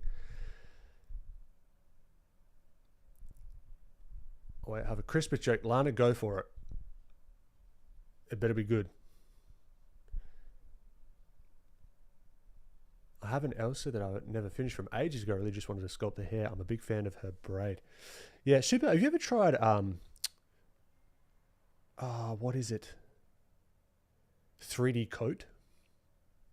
You might have actually told me about that, so it might be a stupid question. Peter, Happy New Year. It was nice seeing you at Lightbox. Bloody nice seeing you as well, Peter. Thanks for popping past. I'm scared of all the contrast happening. Patricia, I did a live demo on Lightbox this year with a friend drawing Legolas on the magma booth. I was sweating buckets. Time flew by. I'm used to online hosting, but offline went by even more quickly. Yeah, I did one at the Proko booth as well. That was a different thing because I can't just sit like this and read chat and then kind of go at my own pace and blah blah blah blah blah. Like, because it's a very set amount of time you had to be on and you had to go. But it's fun, right? I don't know, I enjoy it. I've said this for ages, but I'd like to also do some more structured streams where there's like there's a theme and it's kind of a little tighter. But I think I've gone about it the right way of just getting into the habit of showing up, doing the streams, just the chilled ones, and then we can kind of build off of that eventually. And from like a content side of things, I've been thinking like the gaming space with streams has done they've done very well with things like offline TV and like the collaborations that people have done, like a lot. So I want to kind of bring that somehow into the art space. There's not a whole lot that I've seen of that going on. or in the way that I think that could be cool. So that's something that I've been toying with, just thinking about, no plans or anything, but I think, and in a lot of industries as well, just like streaming, I think gaming is ahead of the curve when it comes to streaming.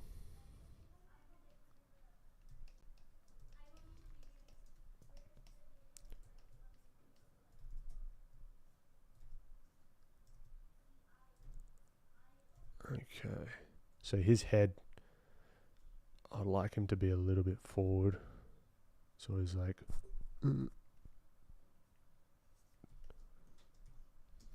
see, this is what I'm talking about by understanding the reference as well. Trying to do simplified shapes first, then we can come through and fix it all up, you know.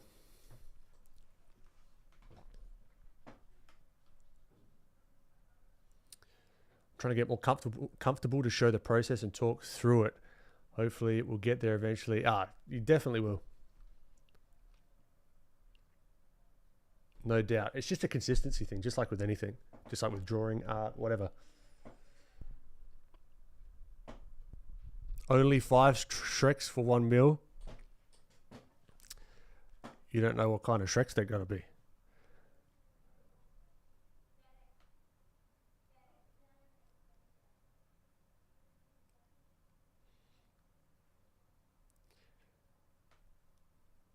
For the character, can you go all out on the perspective, like something really dynamic and stretched? I think the pose you chose is good for that. Yeah, that's what I was going for, something a little bit more challenging. There's a lot of foreshortening going on here.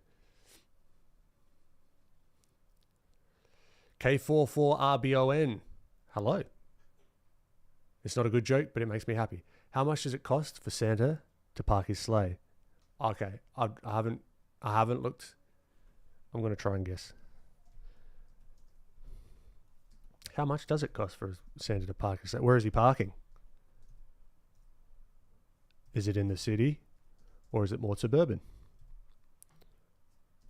Is he in a parking garage or out on the street? See, these are all the... You're not giving us a lot of information, Lana.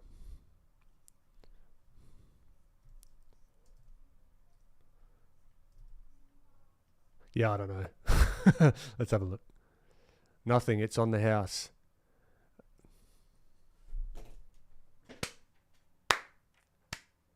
Slow claps. Very good. They gave me an internal giggle. It's not an external giggle. The internal giggle was there. Very well done.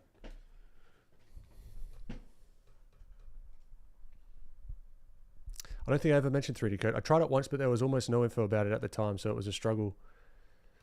None of it made sense. True.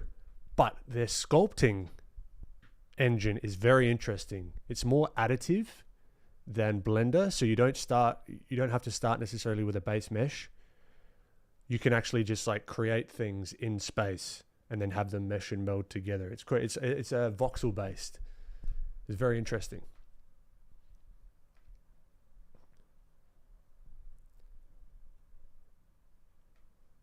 It was fun for sure. I had the idea to make 2 characters and Bobby was like, Patricia, don't believe me. Time will fly by. One is plenty. True. Very, very good call by Bobby.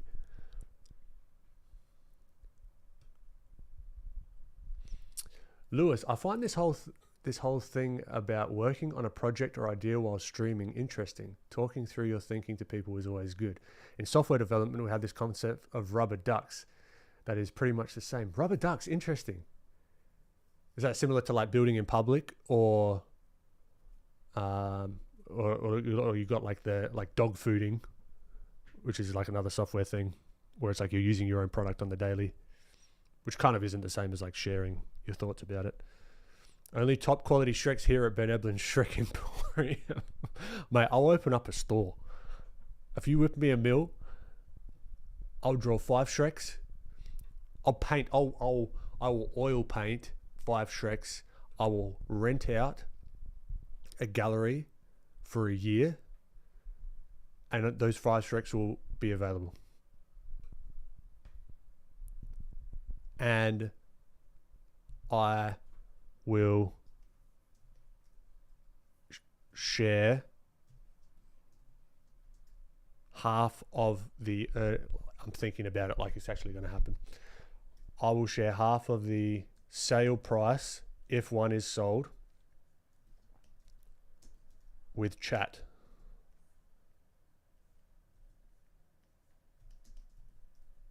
Somehow.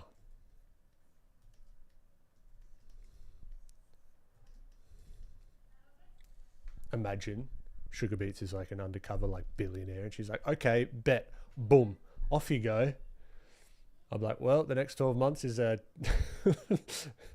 sorted out for me. Mostly it was fun to do it with my buddy Gabriel. He did it for me. He made it way more comfortable and chill. Yeah, that is a part of why I think there's something to do here with the streams as well, like getting a bunch of people, like making more of like a community between creators stream wise, you know what I mean? I think there's something there. What it is, I don't exactly know, but yeah. Julia, hi Ben, is there any way we can submit an artwork for your feedback or community feedback? I admire your work a lot. Thanks from Brazil. Appreciate you, Julia. For my feedback, not at the moment, but for the community feedback, Discord. Under show your work, the link should be in the description. Show off or community feedback. There you go. Emmy, welcome. Ruined my sleep schedule slightly, but so worth it. I appreciate it. I'm sorry. You should get to sleep. These are recorded. Don't ruin your sleep for this. It's not worth it. All right. So what I'm thinking. Okay, back to the drawing. See, this is the thing. Like, if Patricia, I still can't. Like, see, my brain is short circuiting because I'm about to draw and talk. It's tricky.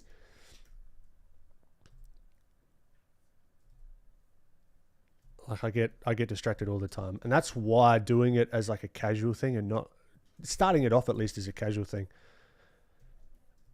and not having it be like, oh, I've got to like teach people anything, because that might not even be your goal. It's like helped a bit. Anyway, so anatomy. Anatomy all starts off with simple shapes to begin with. That gives me an indication of the direction of the torso. This little bloody magical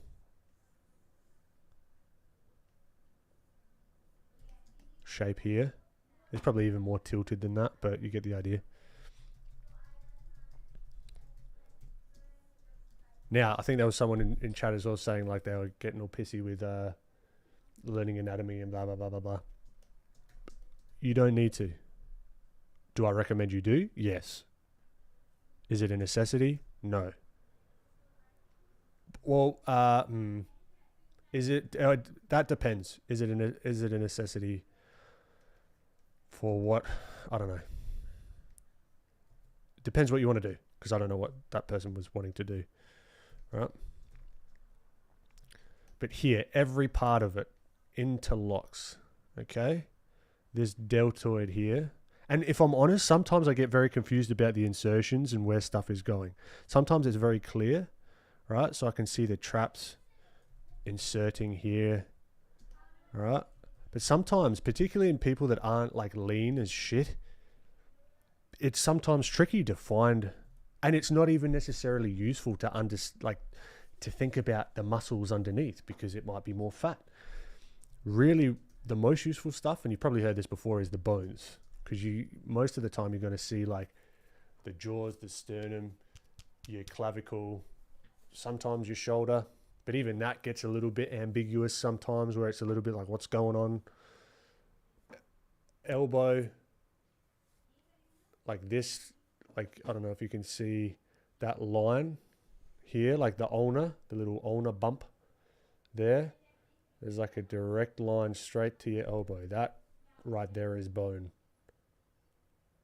So that's a good little landmark. knees, that kind of stuff. So looking for the bony landmarks is very, very helpful, because then you can hang all your other structure off of that.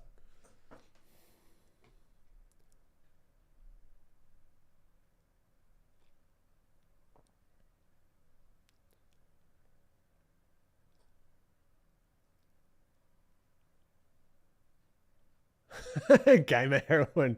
I recently heard of the rubber duck method and have put one on my monitor. Haven't gotten to try it out yet. Yeah, what is the rubber duck method? I've never heard of that. Blender has voxel solution. It's remeshing. It's just not real time. Voxels can be good, but they're limiting, and you have to be restrained when sculpting with them. True, super. Yeah, it felt a little bit more organic, being able to just fling them around. It was just interesting. Not something that I would actually maybe use. I'm not sure if you're familiar with Germavev.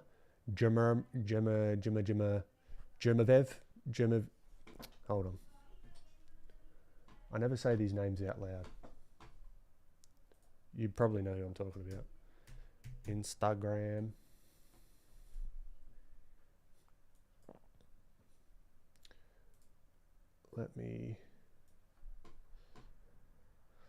That's a nice little one by Josh.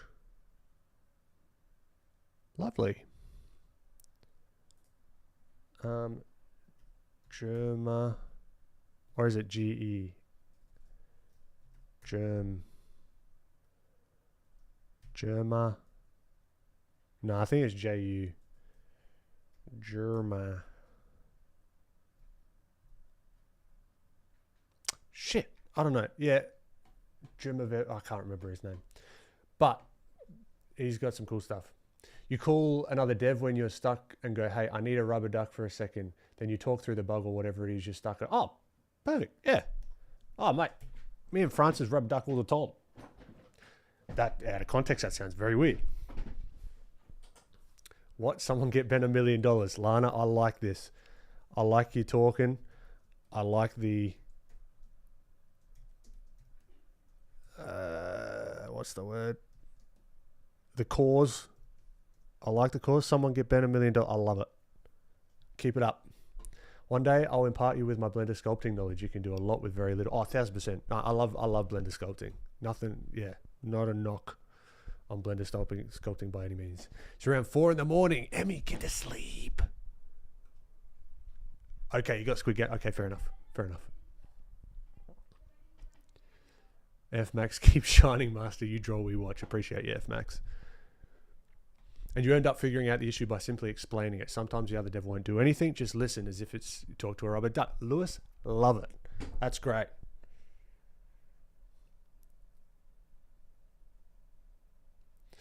I think you should have fun and also talk about things that are not art. I think so as well. Like, I don't know.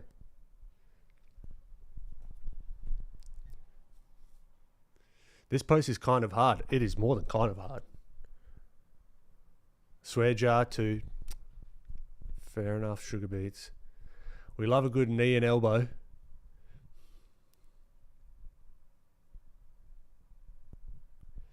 Emmy, I've just been watching the recordings for months. It's nice to actually be here. Bloody great to have you, Emmy. But I'm concerned about your sleep deprivation. Jama, Jurabev, Fat Cappy.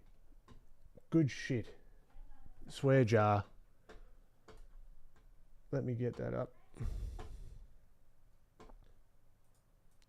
That's it. It was Jammer. Or Jama. Yeah. This stuff. Done in 3D coat. It looks real. I mean, that's the rendering of it. That's the thing that makes it look really nice and real. But it's like, yeah, is that material? Yeah, so they've got materials in there that look really, really nice. And there's a little bit of depth of field going on here as well, so you get a little bit of that stuff. But I'm sure you could probably do something. Definitely, you can in Blender, but it was just the way that you build up shapes in 3D code is kind of interesting. Like he also has stuff like this is all. This is 3D code. This isn't real. Like this isn't real clay. Like just the texture the built-in texture that you can get. But I'm sure you can get a texture just to whip on Blender as well to get something similar. But yeah, it just looks really, really cool. Thank you, Fat Cappy.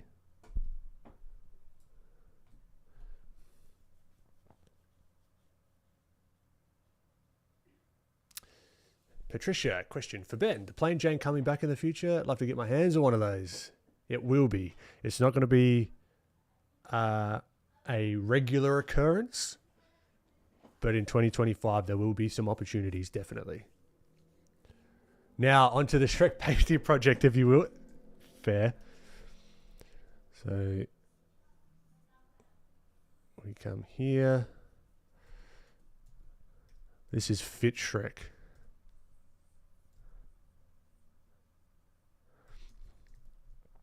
So this is going to be a sketch of one of the, but then if we're talking about understanding what is going on here, it's absolute scumbag of a bloody program. Just work. Now, I don't know if it's Photoshop. It could definitely be the tablet. If he's Shrek, right? And he's got those little ear things.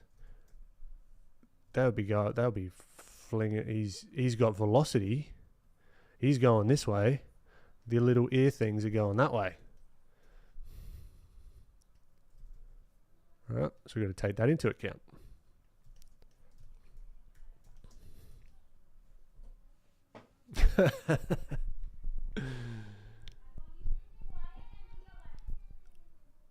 Wait, is that a drawing or a sculpture? Yeah, it was a digital sculpture.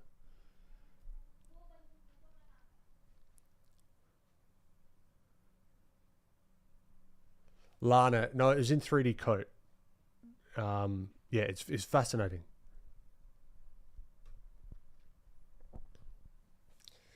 On Lightbox, I saw a half painted one. Is that a special edition? It is. It is. So those they were, because I paint them myself. They're a special edition, or just like the painted version of her. I've got 5 at the moment that have got the base skin painting. When I get around to finishing them off, that's another question. Sometime in 2025, I am sure.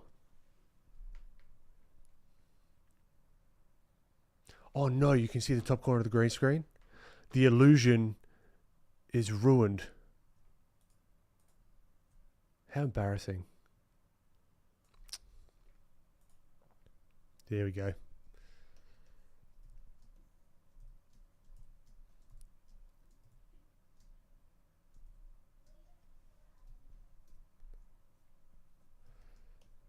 Okay, so back to old mate here.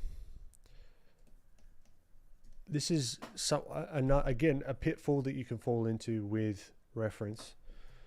This isn't super clear about what's going on. You can see it because there's light and shadow and blah blah blah.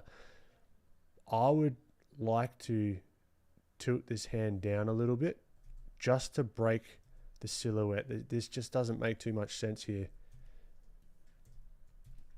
Well, it's not clear enough for my liking. If I had the option, I would move his hand in front just that little bit more.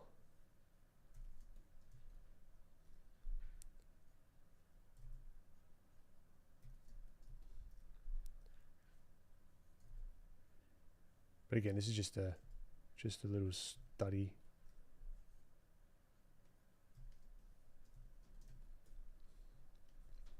So it doesn't really matter. But what I'm thinking about as well is in front and behind. What's in front of what? What's behind what? That is giving us volume and depth. And we don't have to be super explicit about it. For example, maybe this is turning into a bloody lesson. But it's a lesson for me. I'm talking out loud. So here, we've got this, like the bicep here, going into this arm. It's not super clip because there's like 6 pixels here, But it's not super clear if we just did the outline, like what's in front and what's behind. I like to break that silhouette just a tad. Break that silhouette just a little bit to show what's in front and what's behind.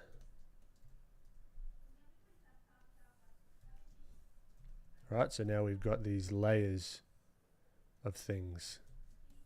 If that makes any sense at all. Hopefully it does.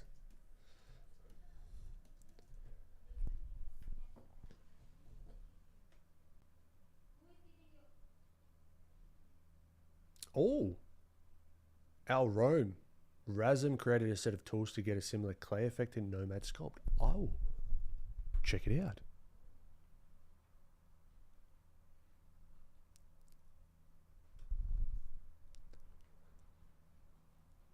Spinsley, usually YouTube notifies me at 3 a.m, so I'm very happy to finally catch one of your streams. Appreciate you, Spinsley. Welcome to the live attraction, the live, I don't know, stream would be a good name for it. Oh, yeah, I paint them. Yes. Yeah, I had to get the right primer to get the bloody paint to stick on the resin correctly. But yeah, I think I've got a reel on Instagram of like the process of painting her. So now this foot, and this is again a situation where the foot here isn't in super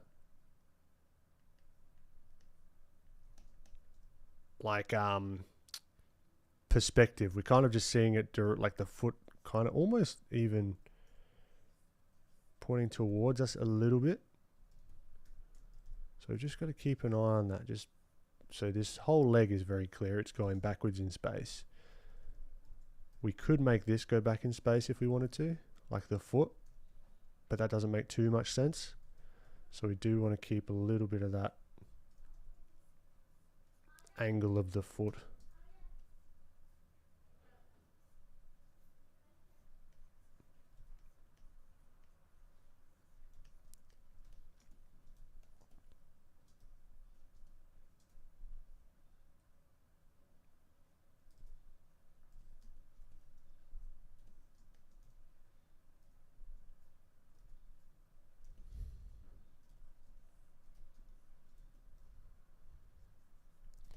And then what I've been doing, even like with the traditional pen and ink stuff, is trying to find the skeleton. Like this is it's playing on hard mode, if I'm honest. But it's like, all right, we can do the skull. That's nothing. Well, it's not nothing, but it's like I've done the skull a lot. I've kind of committed a lot of the shapes to memory, so we can kind of get that going. But I'm more interested in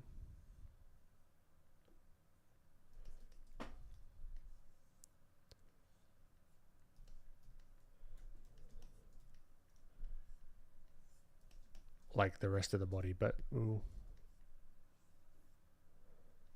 do this. We'll just whip in a little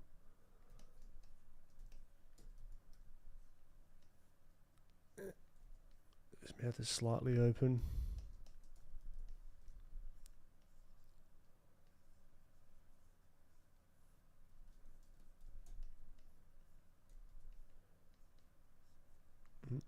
And then here.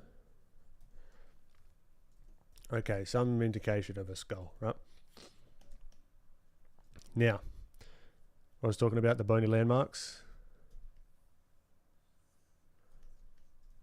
Now I'm doing this off the top of my head. I don't have reference on me. Not a good idea. Don't recommend it if you're not used to it, which if I'm honest, I'm not.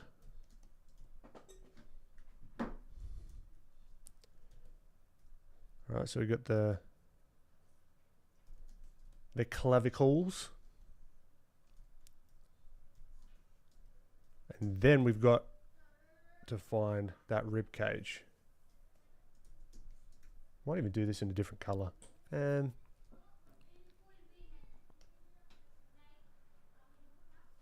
this is one way to study. You know, this is, you can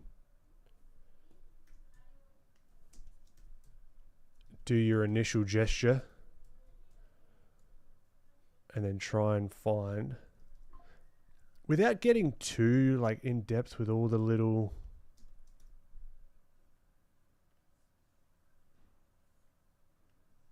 like nuances of the actual bones themselves. Like, I'm not going in here necessarily and getting every single little rib and that kind of thing. There's a time and place for that, but not today.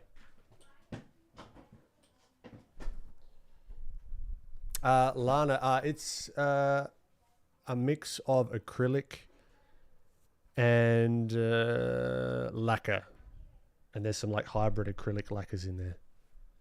Catch you later, F Max. I realize whenever I draw from a reference, I always try to be 100% faithful to the image. What you just did, changing the hand because it's not clear, I've never thought of doing something like that. Awesome. Yeah, Lewis. It's once you realize there's no rules to it, make it clearer for the viewer. What's the goal here? We're trying to make a cool looking image that reads. Highly recommend giving that a shot. All right, so we got that kind of twist. Thun Guns, happy holidays. How you doing, my friend? Welcome. What do we say to accurate anatomy and bone placement? Not today. Bend the reference to your will. That's it. Yeah, we want shape. We want accurate shape placement. And I might not even be able to do that off the top of my head. Things might get a little wonky. You know what? That's fine.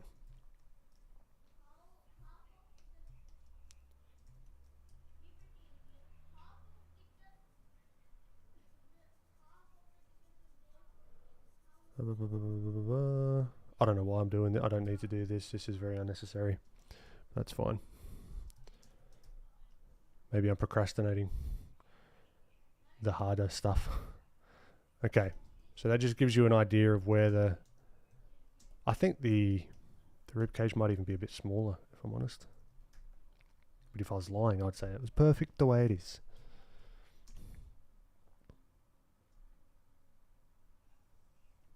It could even be a little bit more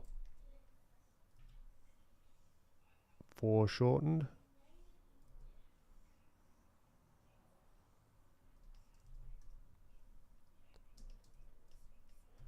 All right, because we got the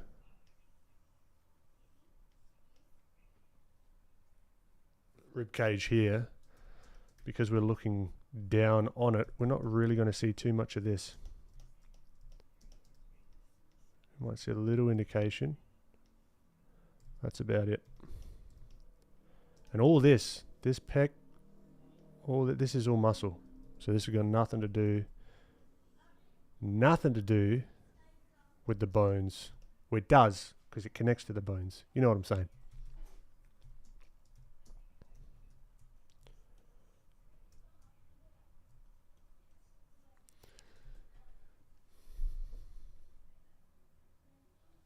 Lana, do you like to make resolutions? No. If I'm going to create a habit, I will do it the day that I've decided to create a habit. Whether that's the 1st of January, whether it's the 31st of December, doesn't make any difference to me. It takes the whole pressure off of it, and it frames it in a way that, okay, this is what I do now.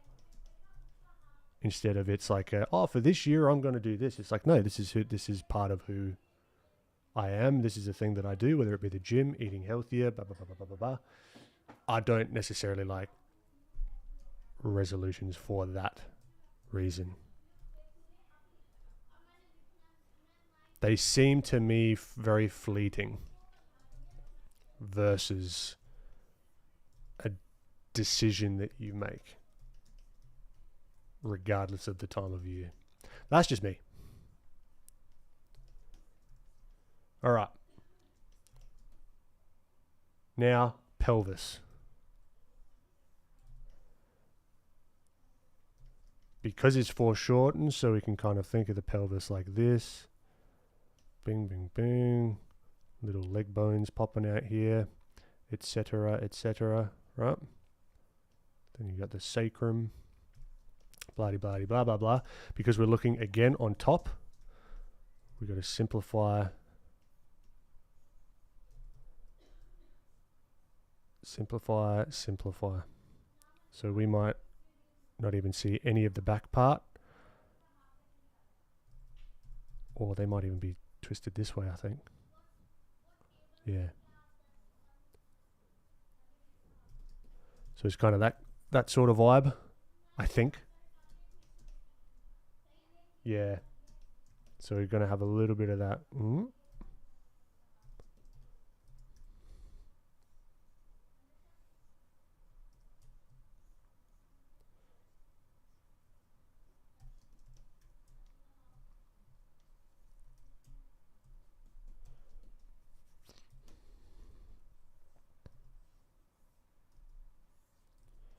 Now this might not be accurate at all,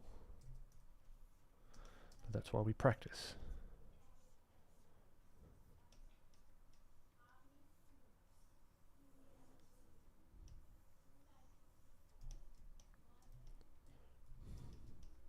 Now this is definitely playing on hard mode, that's for sure.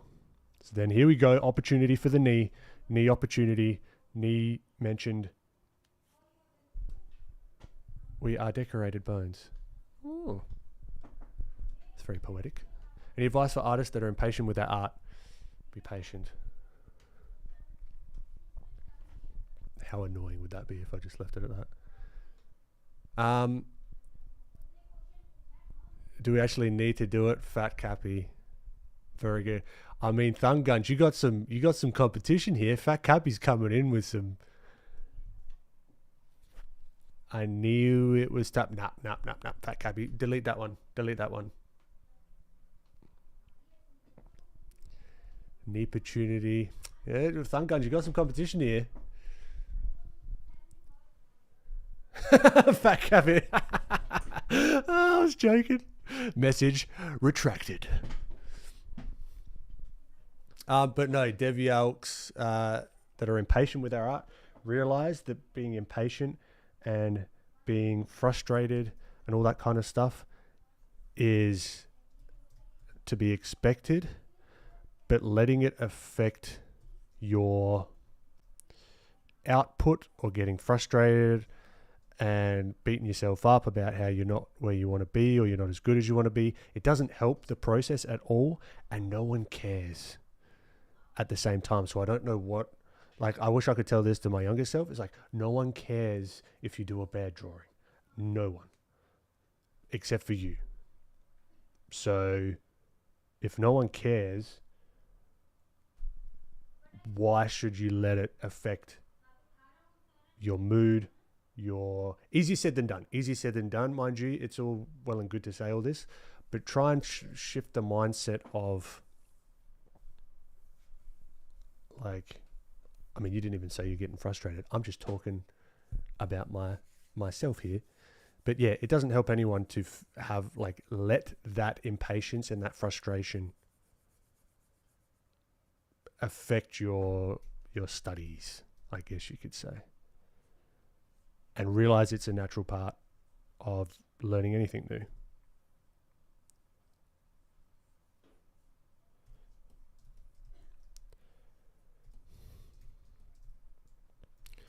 All right, all this study has come down to this. Tibia. Fibula. And it looks wonky. Shit. Oh, yeah, because, yeah, of course it looks wonky because this is all out of whack. So this needs to be here. All right, probably a lot smaller, but that's fine. We can get that angle going a little bit better. Patella. Then straight down here.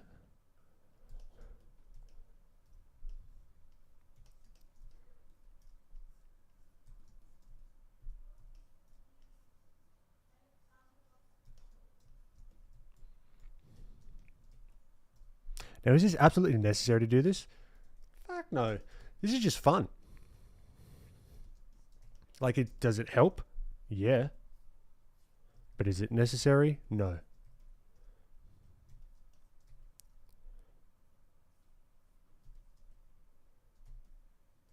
Is it accurate? Probably not anatomically 1000% correct. Am I learning something? Yes. I'm learning that I've got to do more anatomy study. That's for sure.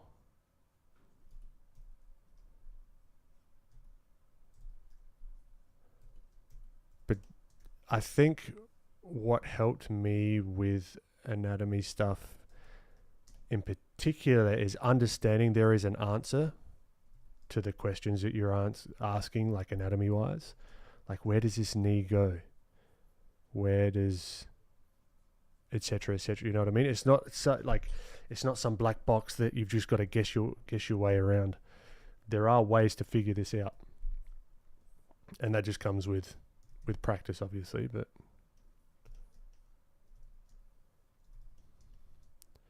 and I think we can come through and clean this up a little bit.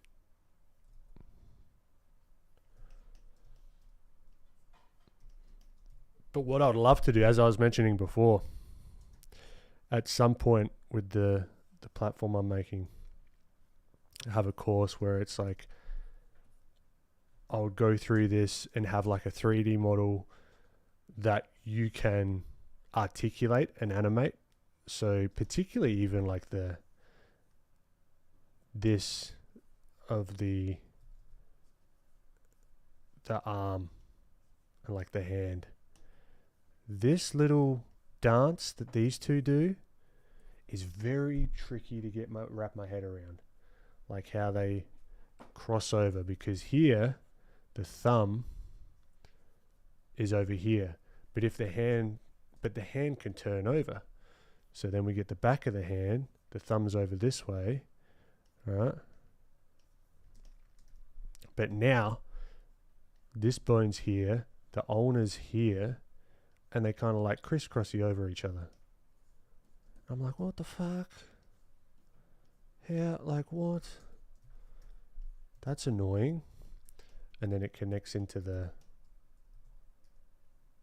whatever the other thing is. I've got very great vocabulary when it comes to anatomy. But yeah, I want to solve that problem for myself.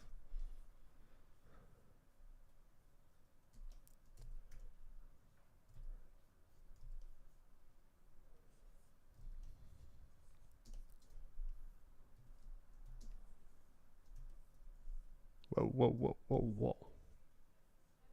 So this may actually be a little bit forward. The scapula.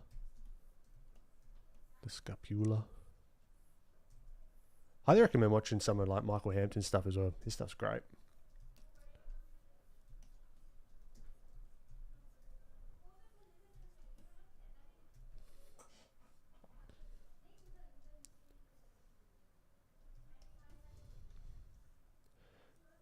So we're going to think about that. That elbow is going to be something like this, maybe.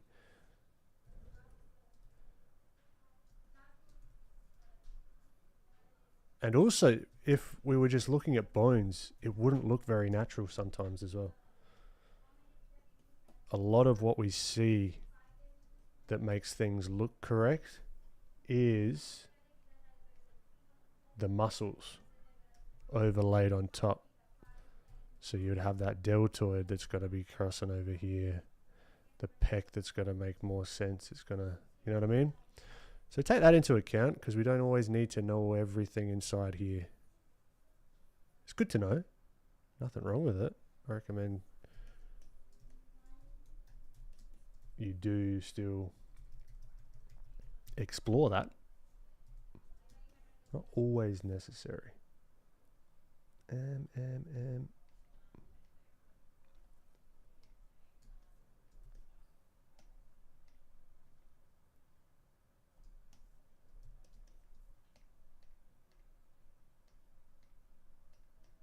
Okay.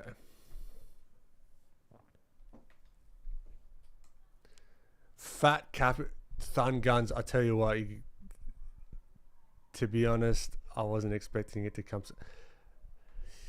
Thun guns, dude. You got to get your dad joke puns getting. You got to sharpen them up. We got a new one. You've got a new pun master in chat. Super. Hide all of your bad drawings in a sketchbook. Nobody will see. True. I need one encouraging comment for me to oil paint because I want to, and I also want to avoid it. Do it right now. No questions. Don't think. Don't allow yourself to go, oh, maybe I want to. Oh, it takes a little bit of time to get all it. No, do it now. Right now. There you go.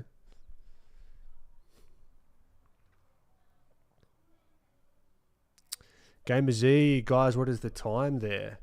It is 1:03 on the PM. Patricia, I see. I needed to hear that. Very good.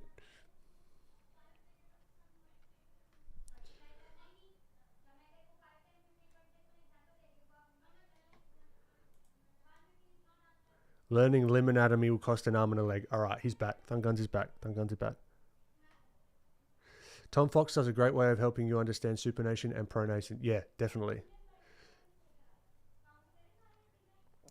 Plus, the dev is an awesome guy. Maybe you could partner with him for the 3D part of it. Make a dedicated app or something. Who is this? Fat Cappy? I don't know if you mentioned that earlier. I don't know who you're talking about. Divya, thank you for responding. I'm currently studying for shortening with boxes to organic shapes, but it feels like I'm going nowhere and I might be doing something wrong in my study. No.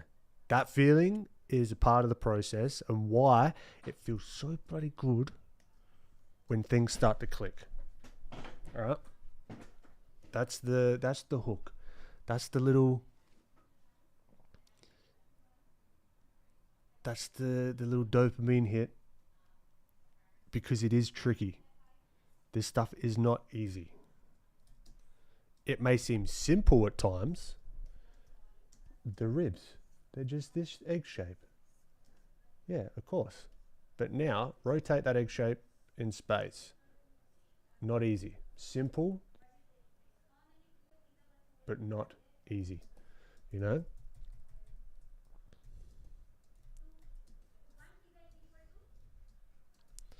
All right, let's see if we can refine this a little bit more.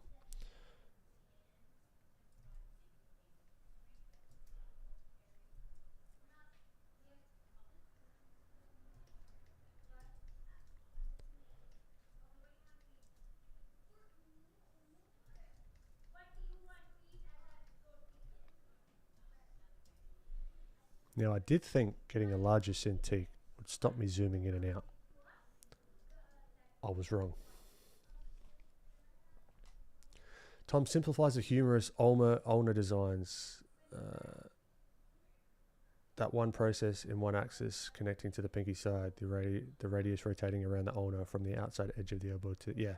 No, he's good. I recommend checking out Tom Fox's stuff. Every artist has 1,000 bad drawings in them, and the only one way to get rid of them is to draw them out. Chuck, love that. Love it. Pose It app. Oh, okay, cool. I'll have to check it out.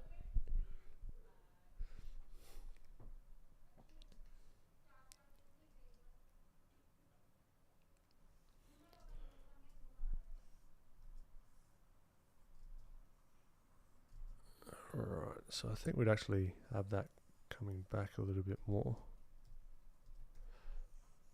because the neck and the spine has to pop in there somehow. That would be really foreshortened. going into the back of the head. And this is cool. We're just like figuring out a puzzle here. I'm not trying to make a pretty thing necessarily. I mean, if it turns out that way, that's nice, but this is what studying looks like. It's iteration.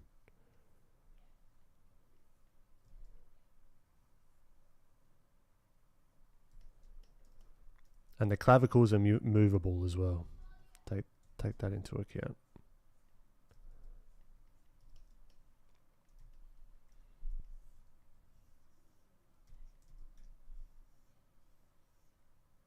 Whoa.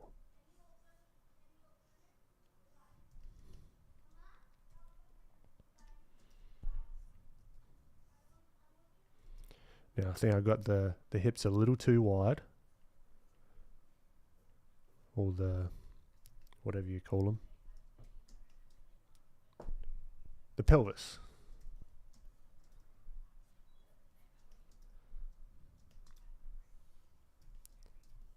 And I recommend doing this because it's not easy. It is very bloody tricky.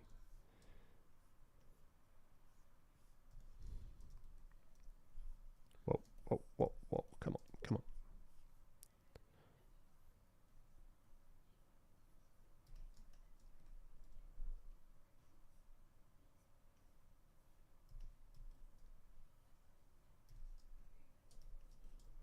All right, so there's overlap.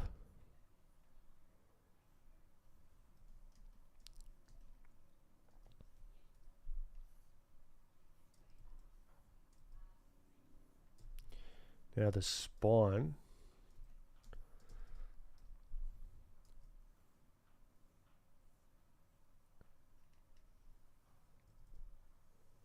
I can imagine it on the other side of the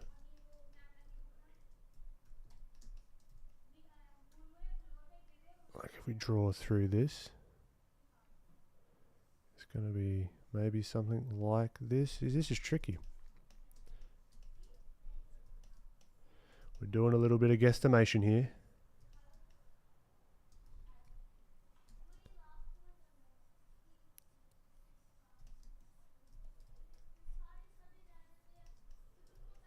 Alright, so then we've got this popping out here.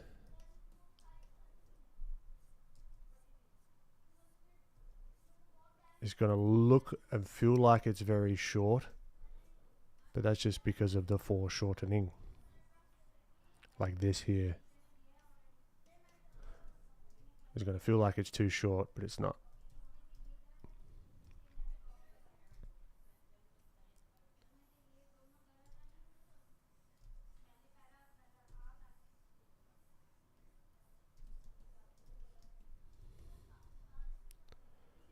And this is also stylized as well, so it's got to be a little bit all over the place.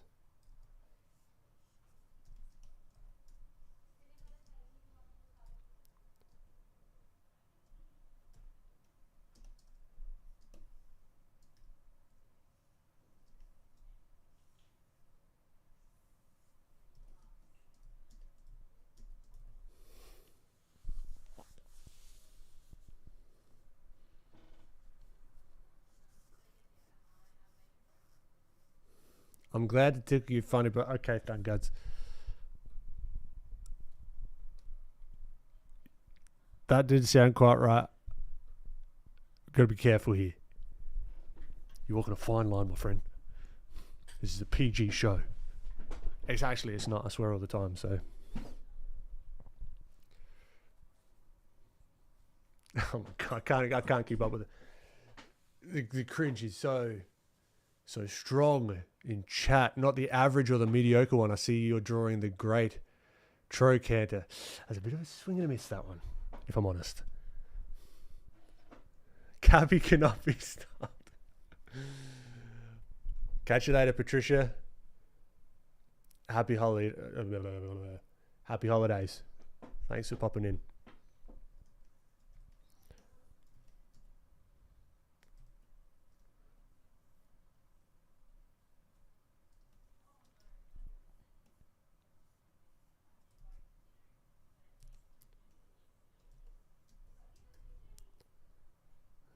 Okay. Something like that, potentially. This, like that.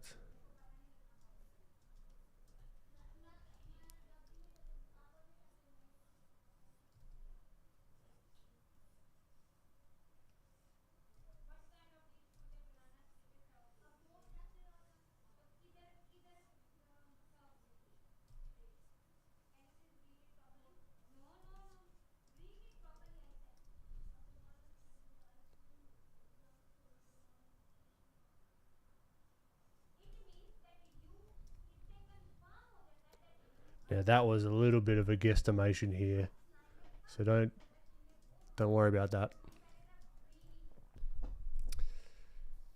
You see, I'm a father of two. They don't let you become a dad without brushing up on some puns. It's in the bones, you know. Holy shit! That was an undercover one. That was a sleeper. Very good. Fun guns. I tell you what, you got some competition.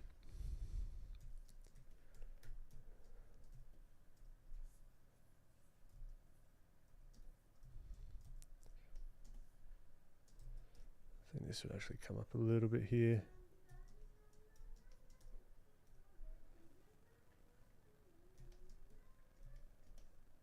All right, so even on these smaller shapes,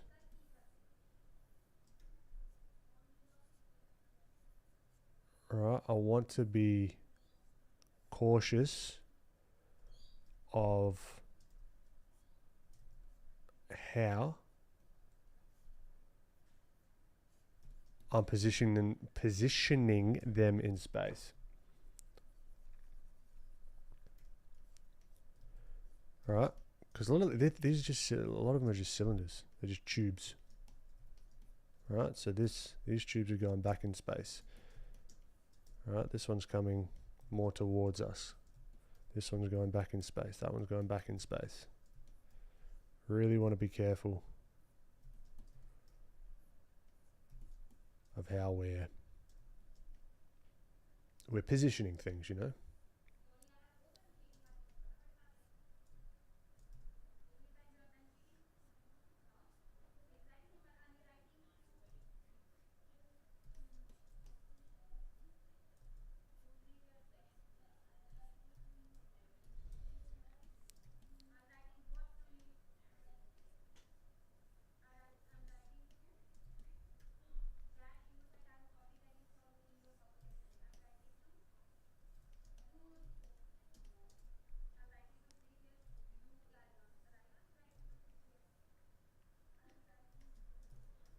There's too much of the old rib cage on that side, so we can slice him back. And I think there's too much of the hips potentially. I don't know. We don't have to get all finicky with it. It's fine.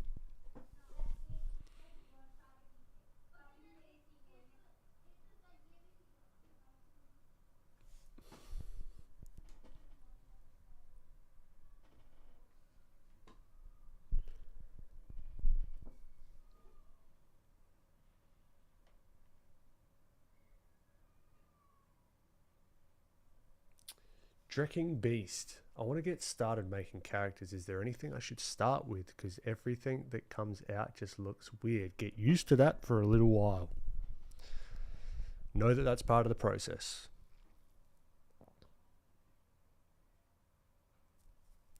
Oh, fat Cappy. I saw that in my periphery.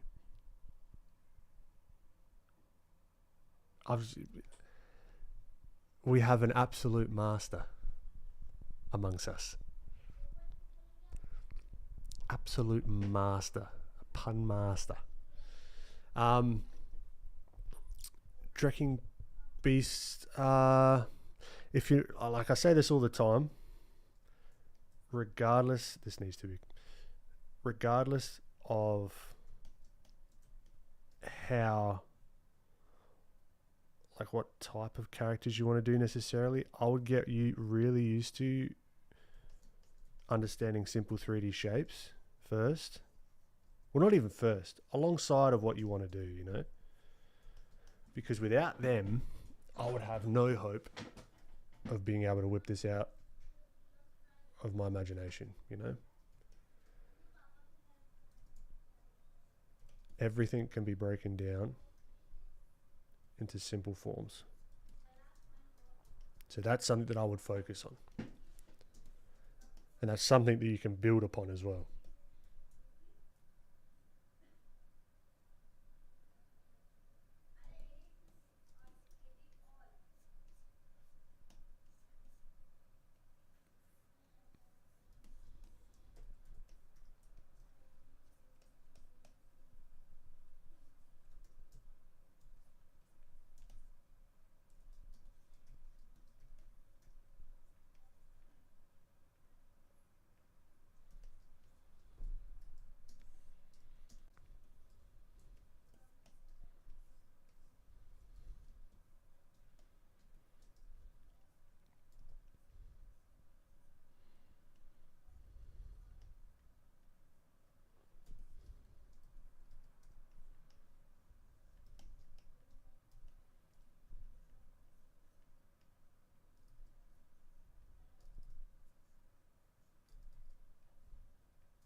Oh, got in the zone there for a minute, sorry.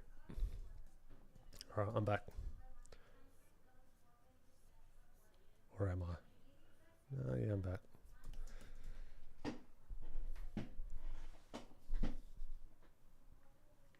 Good stuff, Sugar Beats.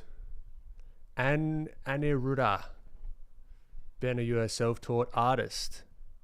Yeah. I guess honestly, I think everyone is. Do you mean, did I go to school specifically for this kind of art? No. I went to university for industrial design and I dropped out.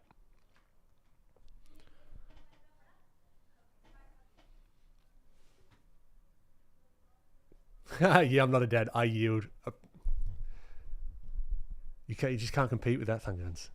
The practice, the repetitions.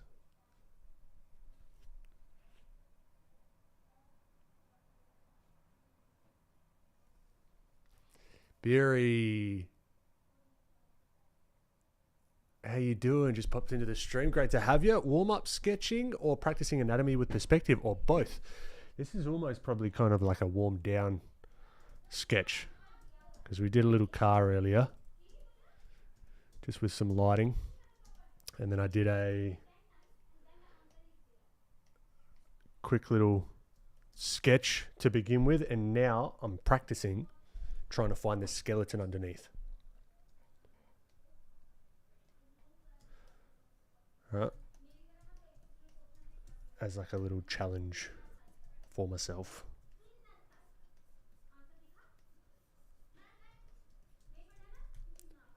And it's kind of looking a bit weird, but I think also that the skeleton would look a bit weird, if I'm honest. Because we never see it. We never see the skeleton running or in motion. We always see it in static, usually. And Neruda, I answered that earlier. I'm hoping that was a misclick.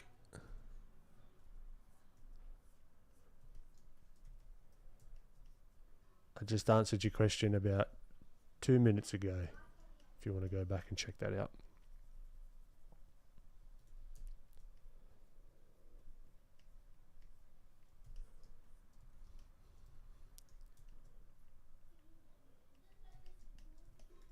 But yeah, this is just a practice in simplification and trying to find that head's dumb. That head doesn't look right.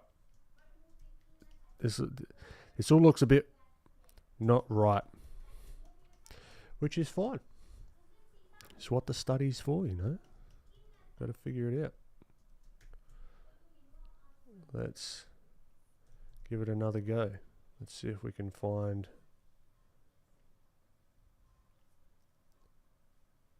our imaginary skull.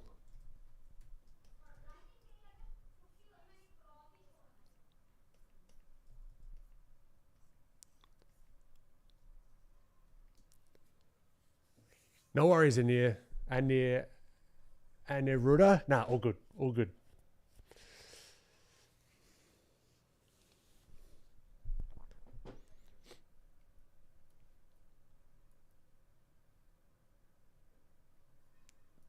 Fat Cappy.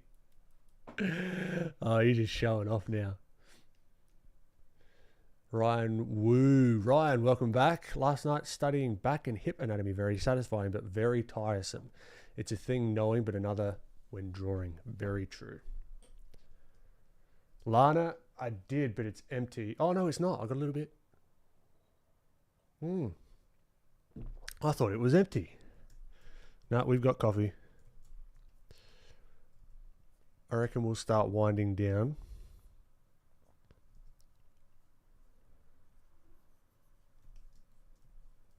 Start winding down the stream. And I'll mention a couple of things while I'm still trying to make this skull fit.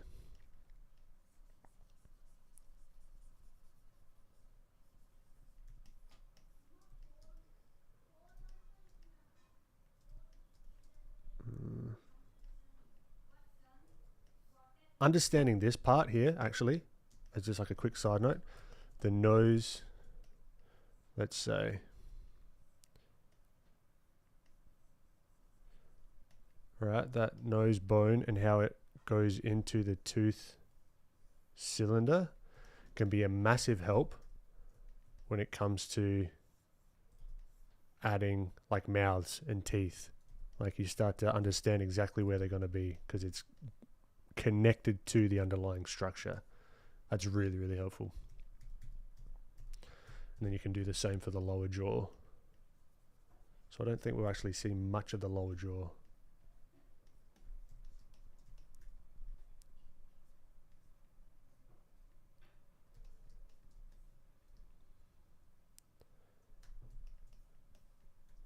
And if his mouth is open a little bit,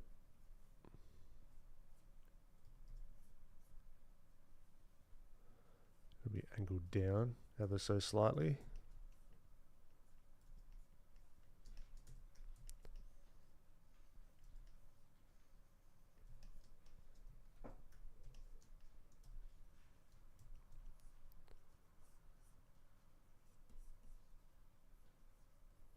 And then this part here is going to be kind of empty because there's no muscle to sort of bring that mouth or that side of the cheek, sorry, straight.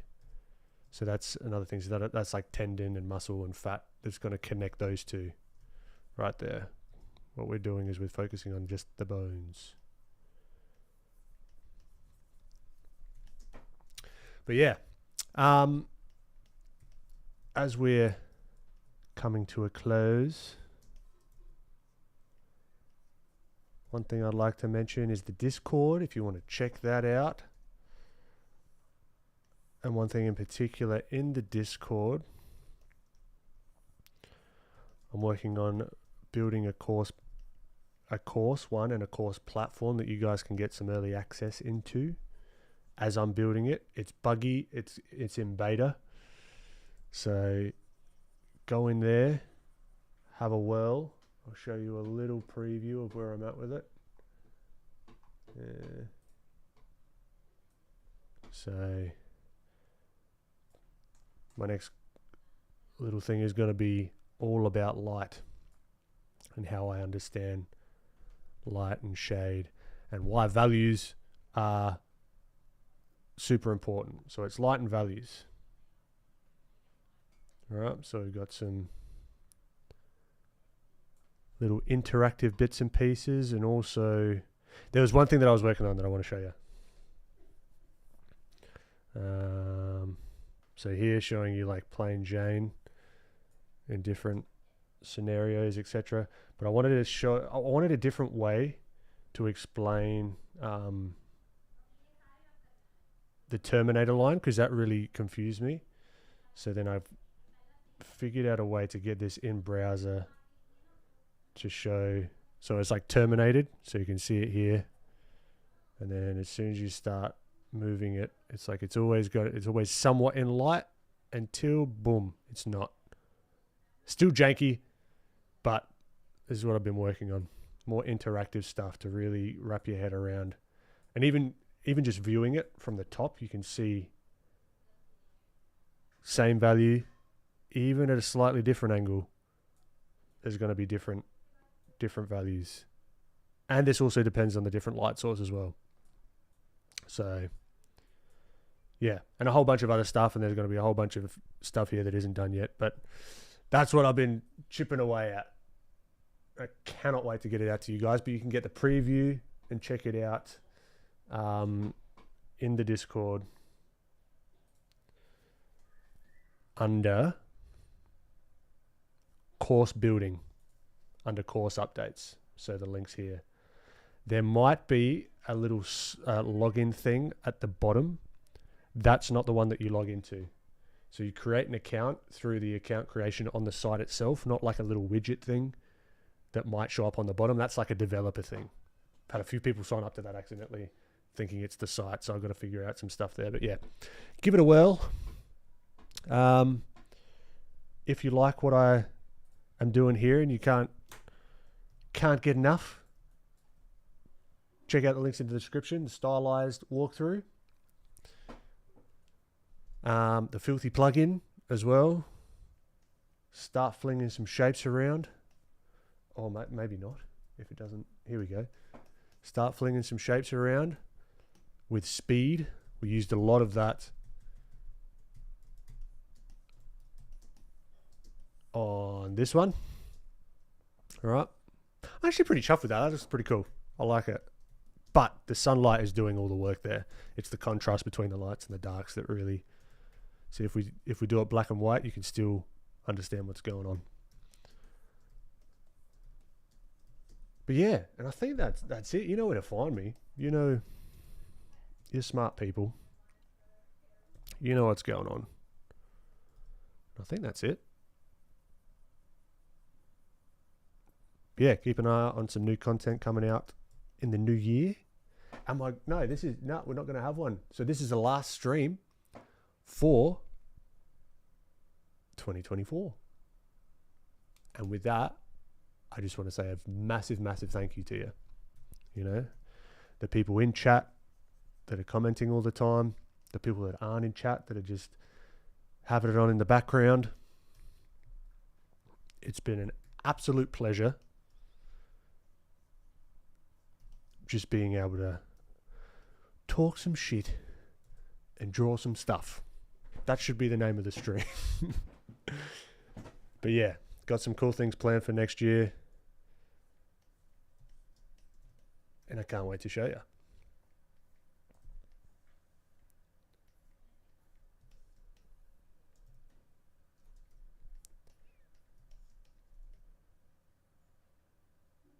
And I really want to make sure that this clavicle, straight back into the drawing, plugs over.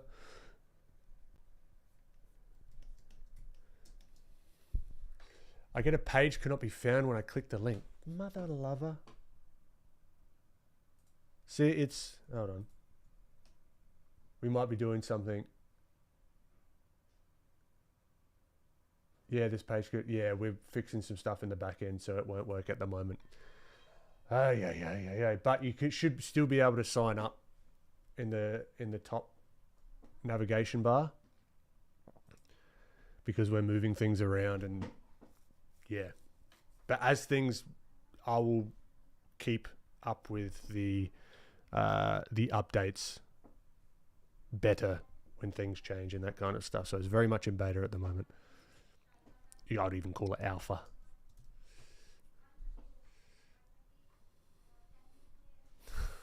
Fat Cappy. Oh my God. And Neruda, how did you learn this kind of art? Did you have any personal mentor? And how many years it took for you to be at this level? Well, I'm 31 now. So about 31 years. No. I used to do a lot of realism, and then about 2 years ago I started to do this stylized stuff.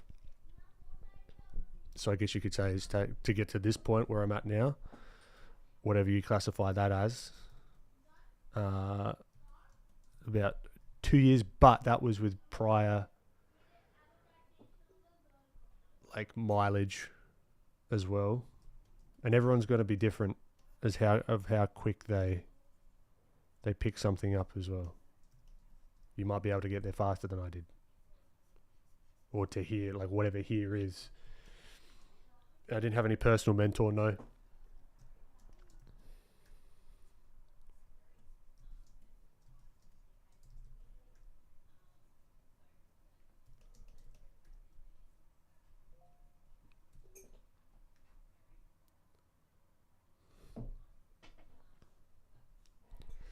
The Art of DHD, that's going to be the new course platform. And if you can get the link in the Discord, but it's broken at the moment. Like it's alpha. It's alpha. So annoying. So no login at all. Yeah, you should be able to do it on the navigation unless it doesn't allow you to.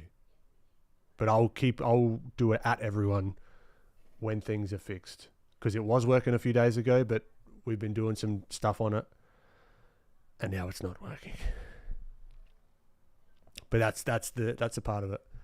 I can't get into the new course. Yeah, I know it's annoying. But I'll let you know.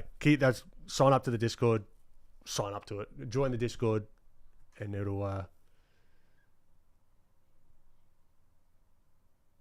all make sense. But why am I not allowed to see that lighting page? So unfair. I know this because the reason that I can see it is because I'm in developer mode at the moment. This is running locally on my machine. So yeah, got some bugs to squash.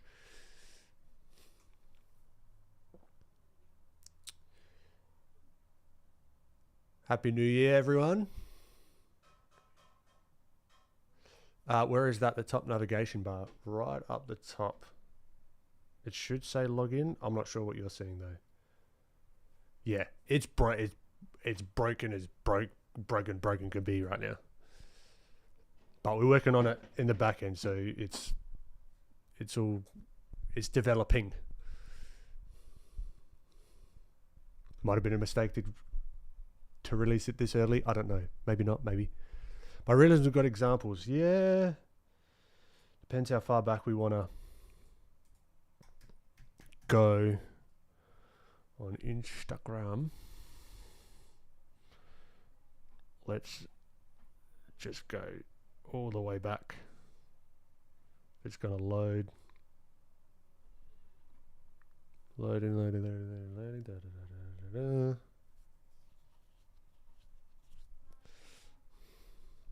I also want to start critiquing some of this older stuff as well, because there's definitely things that I'd do different.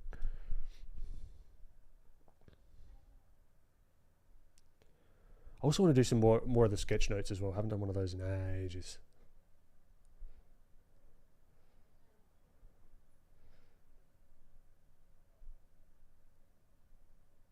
See, like there is this kind of weird transition that I've had between like more realistic into the more stylized.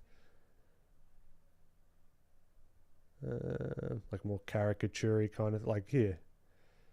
Like, yeah, very realistic. Like Thomas Shelby. I think that was on Procreate, maybe. Old mate thingamajig. 307 weeks ago. Conor McGregor. Like a little study, Casey Bohr. Yeah, that kind of stuff, you know. That was what I was always focused on, is just getting reference and seeing how close I can get to. And this is where I was experimenting with mixing the colors on the palette itself instead of like to keep it consistent. So, yeah. And then I was just like, ugh. And this was all very sporadic. There was no, some of these were like years apart. Nothing, some little charcoaly kind of things from ages ago.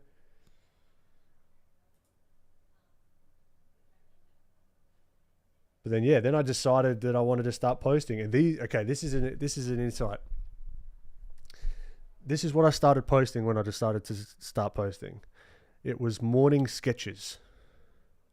I was reading a book and I was trying to draw in a stylized way some of the concepts that I learnt.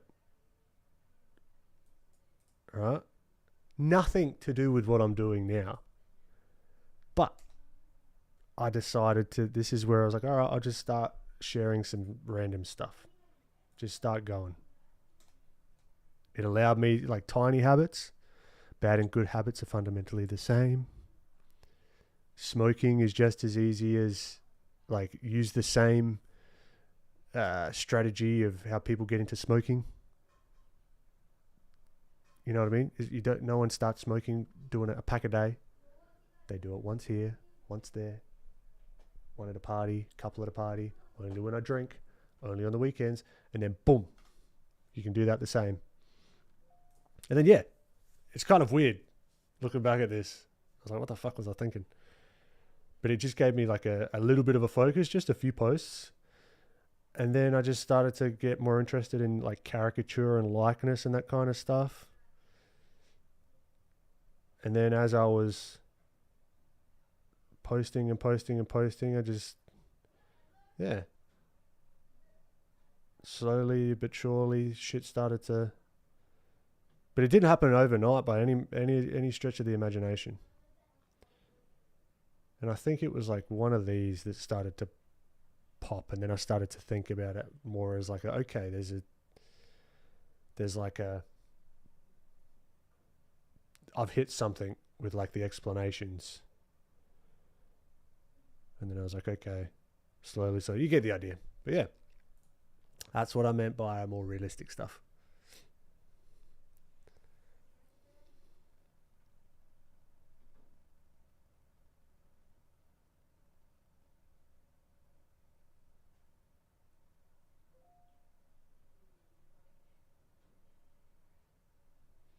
Artistic, whip it in the Discord just for everyone else as well. Was art ever a hobby for you, or do you have a different career? It was a hobby for me up until about 2 years ago. I was just trying to get good because I really enjoyed it.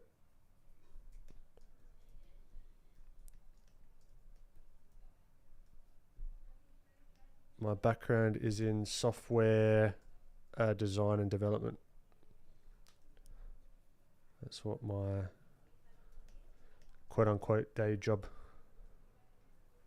was, with my own company, like my own software company, but I was also doing contract work and that kind of stuff. But yeah, now I'm mixing the worlds, which is really fun.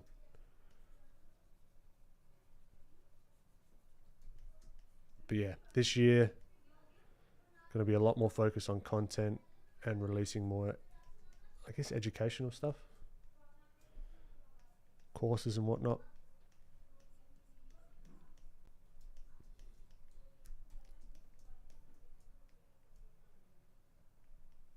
I do want to get back. I do want to get into the sculpt, like the traditional sculpting and releasing those, but they just take a lot.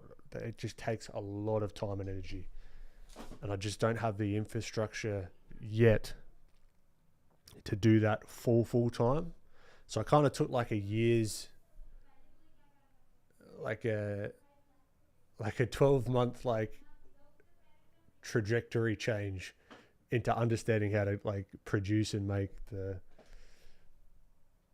sculpts and that kind of thing. Bashar, how you doing?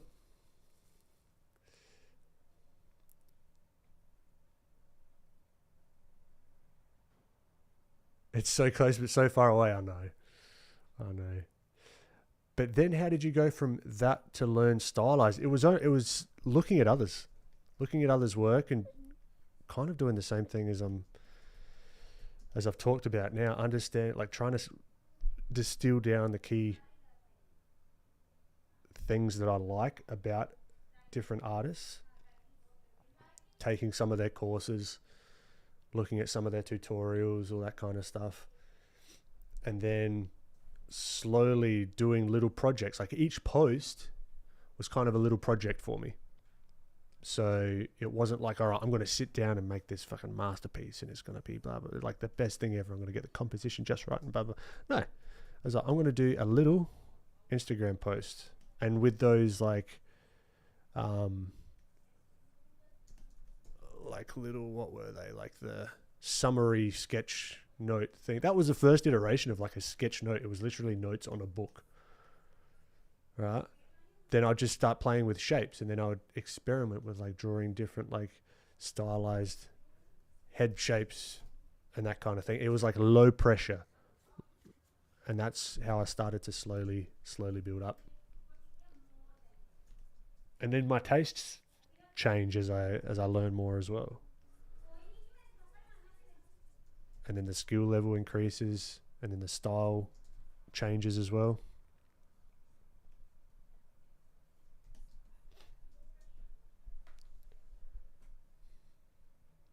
Ryan, can't wait to see your traditional streams. I can't wait to do the traditional streams, Ryan. You and me both. What if you were just born good? I wasn't.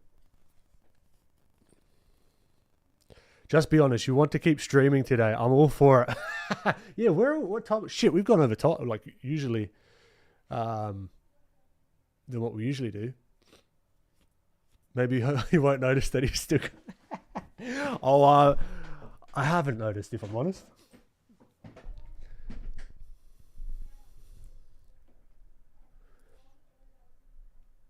I wanted to keep streaming so I don't have to go do the things I have to do.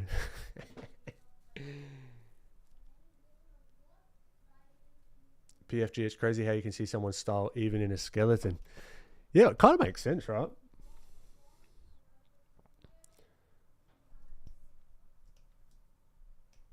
Let's see. All right, I don't know what I'm doing. I might just see if I can... I'm not going to do the whole skeleton or like all the muscles or anything like that. I'm just going to keep going for another 5 minutes. How often did you post every day? There was a point where I was posting every day and it was to my detriment. I think it was very silly.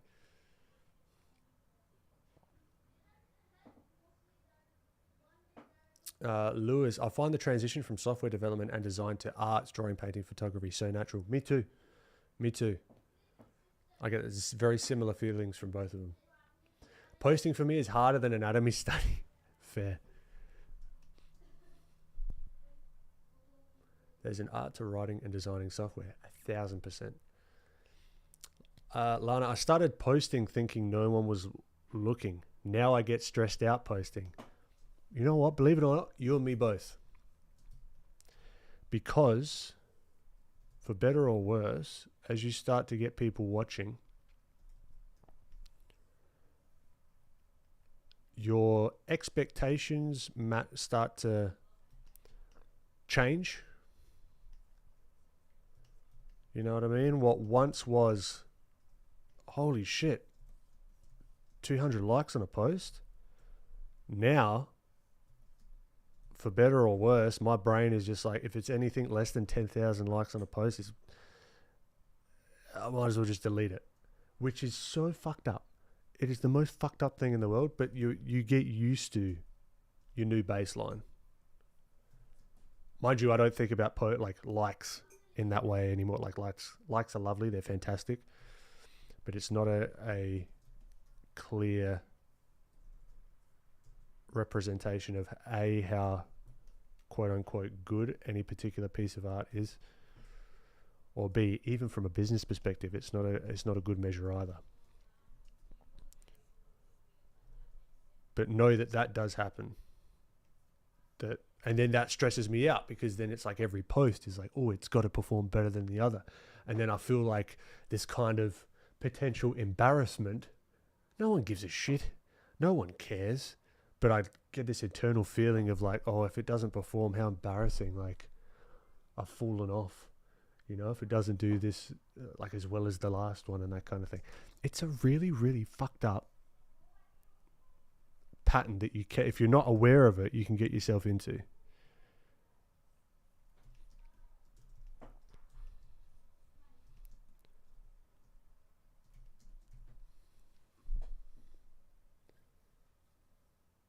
But I just pretend it's only me who can see it. That's not a bad thing. Trying to sketch on my desk, and now I'm realizing that I need a desk lamp. No one ever likes the things that I think they will, so I just post when I make something. That's a very good thing to do. That's what I've got to do. I want to start posting more sketchy things, you know? Like, I did these hands. Like, why can't I just post that? When in my head I'm like, oh, it's not interesting enough. It's not this and that and this and that. Like, that's where my brain goes. Whether I agree with it or not, that's another thing. Whether it logically makes sense makes no difference. But yeah, very annoying our brains, what they can do.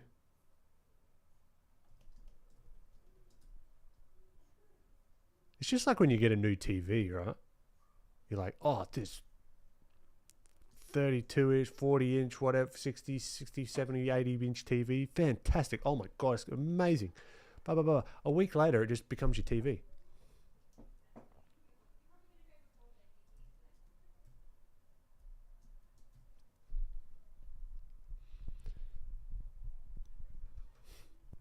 That's true, but no one else is thinking all of that. I know that. And that's the most messed up thing. All tortured artists. I'm not a fucking tortured artist. I don't resonate with that at all. Like, I don't know. I'm probably the least artsy-fartsy artist that you'll meet.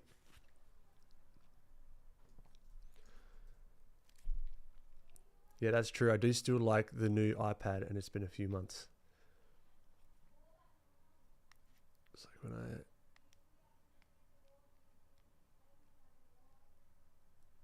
So it's been good. So with the iPad, have you got that like hover? Like the pen hover? Because that feels very helpful to me.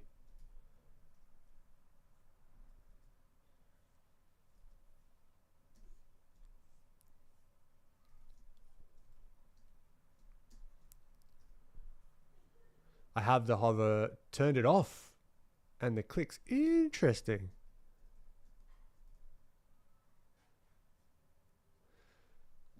There's something about the banana on the wall / color bath art that really doesn't work well with artists who focus on representative art. Yeah, I just say each their own. I mean, if you can sell a fucking banana tape to a wall for however many million, you've done better than I have. Well done.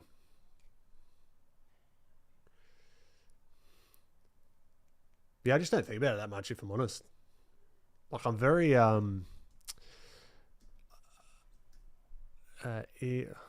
ignorant is the word? No, like I'm not very tuned into the art world, even to the animation space or anything like that. It's to my detriment, probably.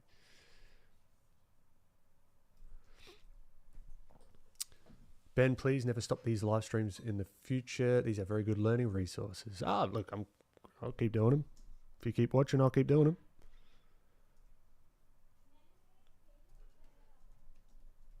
Oh yeah, respect. Yeah, exactly. I respect the hustle. If you can transfer someone's millions of dollars into your pocket with a banana on a wall, mate, I'll take your course. Show me. I couldn't feel good about that though. But it's people choose. You put it up for sale, and someone decided to do it, and the guy ate the banana as well. So I'm like, fucking, he knew what he was doing. Like, good shit. Whatever. No skin off my nose. It's not my $5 million. I'd at least do it with like a fruit that's kind of a little bit more exotic. A mango, perhaps.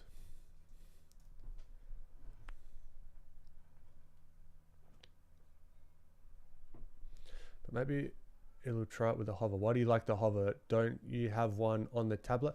No, I've got an old iPad. I'm thinking for me, particularly for content, because one little tip that I've found for those that are making content, if you show your hand or a cursor on the screen while you're doing the, like say a time lapse or something, or if you're explaining something, it seems to perform a lot better than just a straight time lapse, just with the drawing coming together.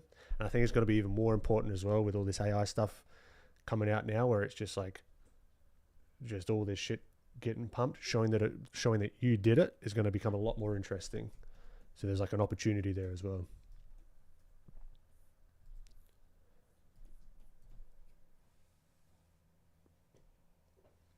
But where is the line drawn between representative art and modern art? It's something I often wonder about, regardless of thinking the banana stuff is dumb.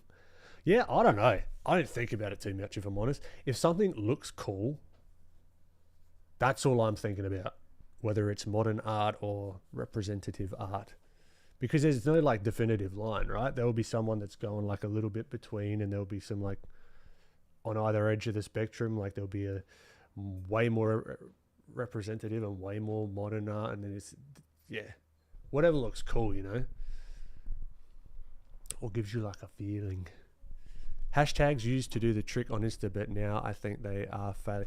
Yeah, it's the quality of the content, which I think is how it should be. Also, for those on Instagram, there's this new thing called trial reels, which is very interesting. You can set a reel to trial, and Instagram will show it to only people that aren't following you. So you can see how it does outside your usual scope. Very interesting concept. I'm going to experiment with that.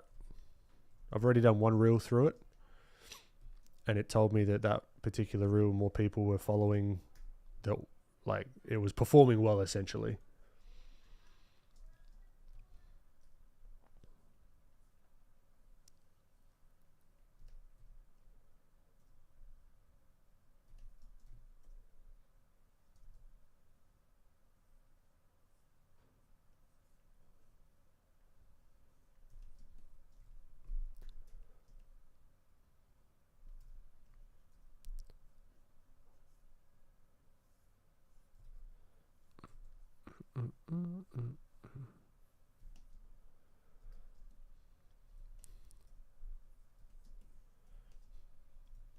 So this is even if I'm fudging some of these like muscles and whatever, it's a good practice in weaving shapes together, perspective, you know.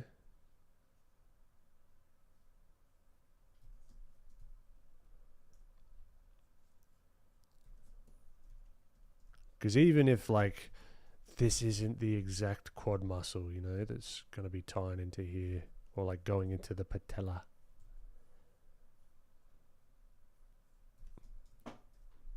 You know, like it's not, everything's not 1,000% correct. It's just a good practice to like get things flowing together, you know. Looks kind of cool, so there's that. Maybe the real art is the fools we scam along the way. I find there's there is a real art in the marketing and the business side of, and like even the content creation and that kind of thing. I have fun with it all, personally. Not just the drawings or the paintings. It's, yeah. I find a lot of fun in all the periphery stuff as well.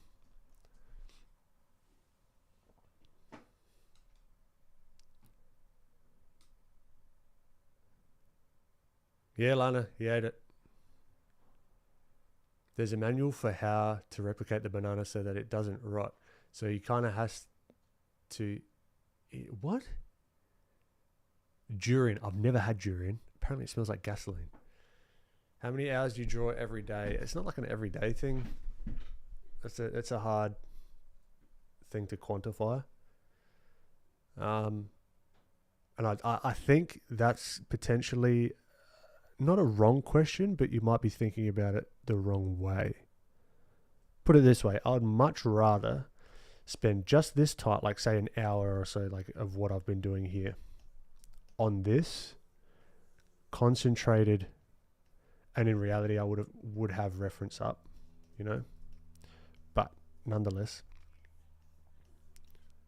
concentrated practice, an hour versus 6 hours of me sitting down and just like doodling mindlessly, you know, and not really learning or thinking about it too much if the goal is study, right?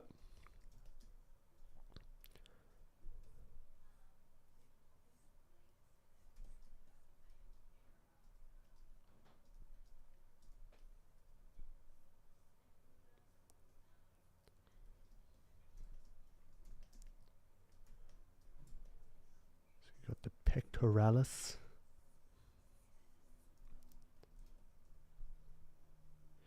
And the pecs kind of wedge in on top of the bone there. So you can go like deep with this stuff. You could like play on super hard mode and really figure out all the insertions. Alright, so then this will insert onto the bone here, and then the bicep would come somewhere in between. Is it? Oh, I can't remember. I think it's, yeah, on top. Right, so you can start to really wrap and weave these volumes together. It's fun. I don't know about you guys, but this is fun for me.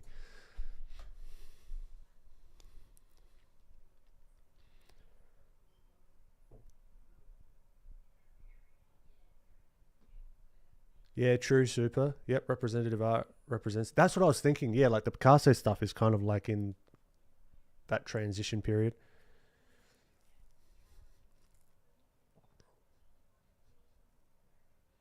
Lana, that's a very good thing. Yeah, use it as a place just to keep your art. Durian is illegal to eat in public in some countries. That's crazy. I think it tastes like various fruits mixed together. It's amazing, but something it tastes like fun. That's so weird. Do you have any favorite streamers you watch regularly? Yeah, you would imagine that the smell of it would affect the taste. I don't know. Yeah, but it's not art related. I've been watching the Primogen. He's a coding developer, software engineer, streamer.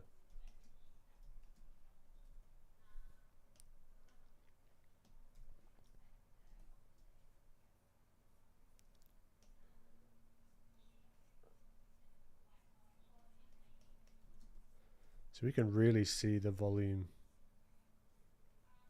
of all this and kind of figure it out here as well.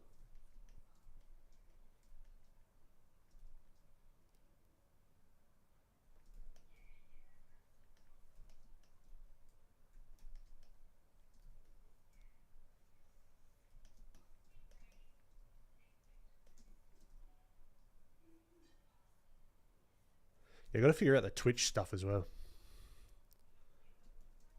Got to figure out how to get that going.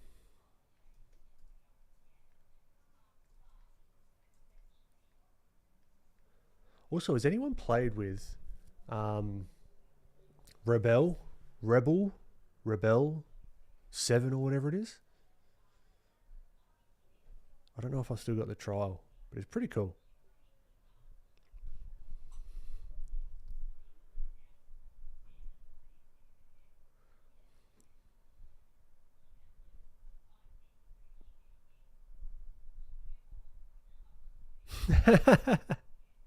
It's shit that stirs in my mind when I see it. Yeah, I think there's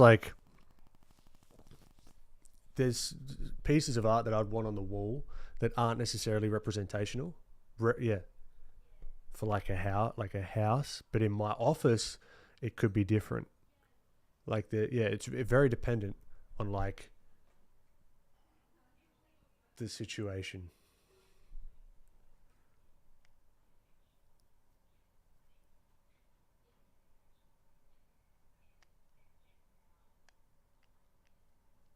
There's a very interesting YouTube documentary on the art,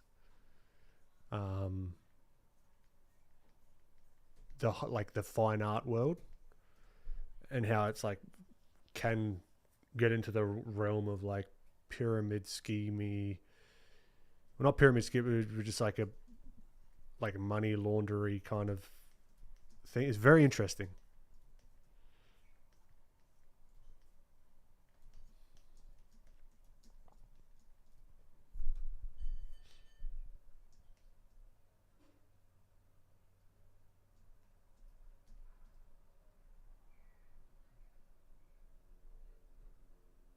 Fat Cappy, I agree.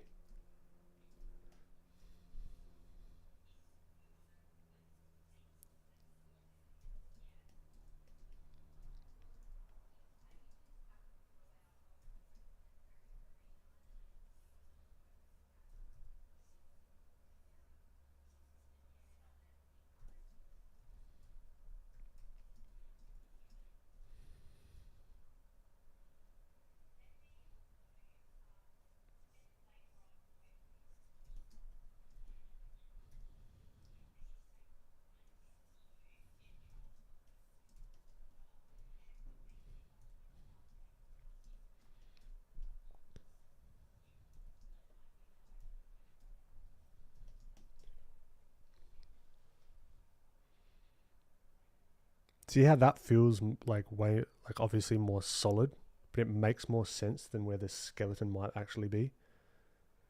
Like I always tend to draw the ribs, like when I'm doing skeleton studies, way too large, because you've got like your lats and everything that are like making everything wider. You got your serratus muscles, you got everything.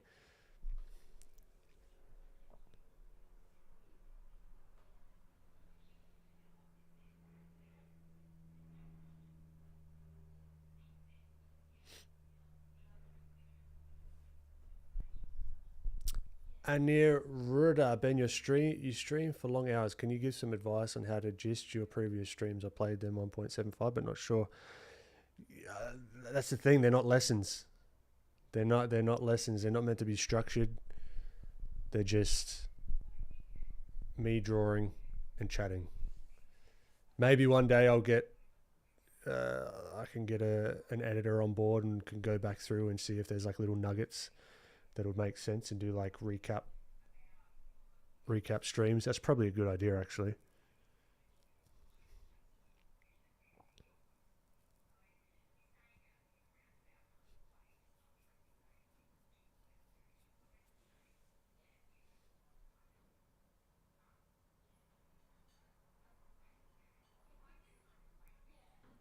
How would you represent anger visually?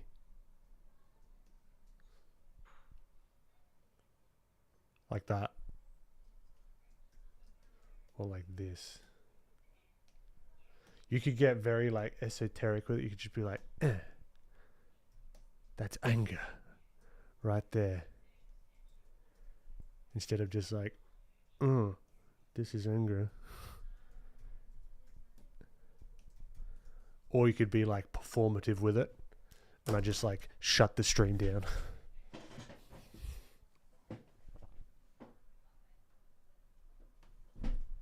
But is it possible to draw anger itself but without applying it to a person or animal?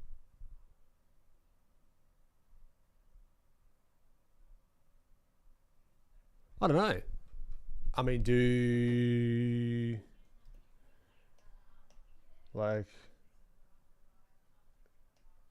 how do we perceive anger? It's only really through people, and we can kind of guess like animals. are angry at certain times, for sure. So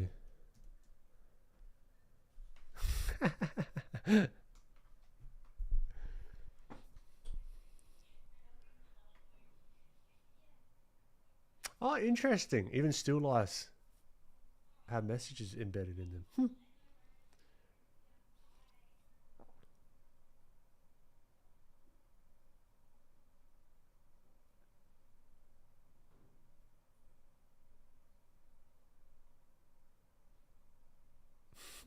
I feel like we could all just draw Shrek for free. Lana, you're taking my business model. What are you doing? Come on.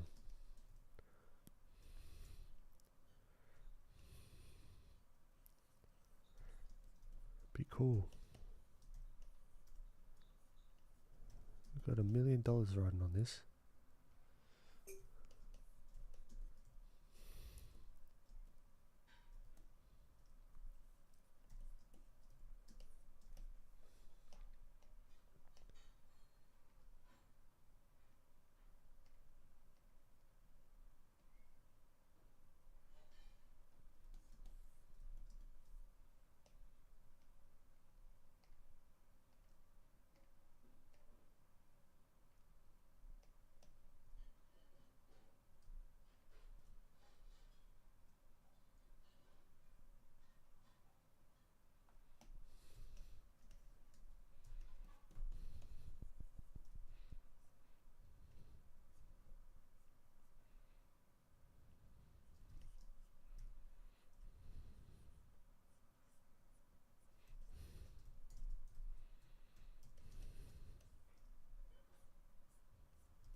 Too much nostril.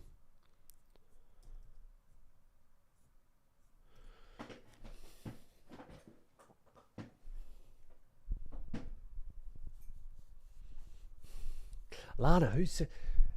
No one's saying that you gotta give us. You gotta pay the million. We just don't want to go putting that idea in people's heads that anyone can draw a Shrek. Okay.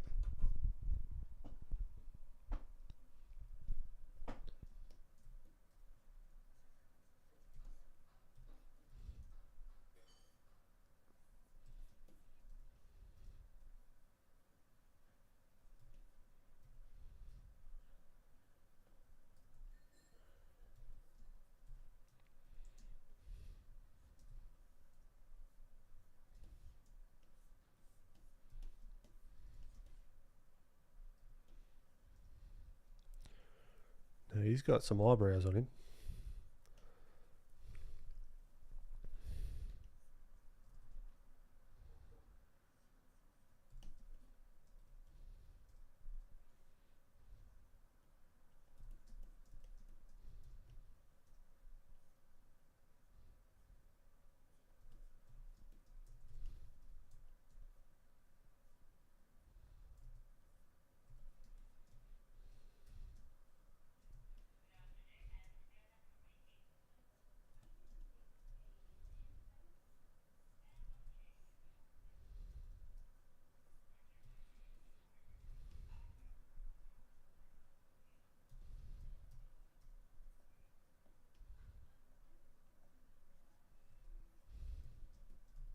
Look at that tiny ear for a change.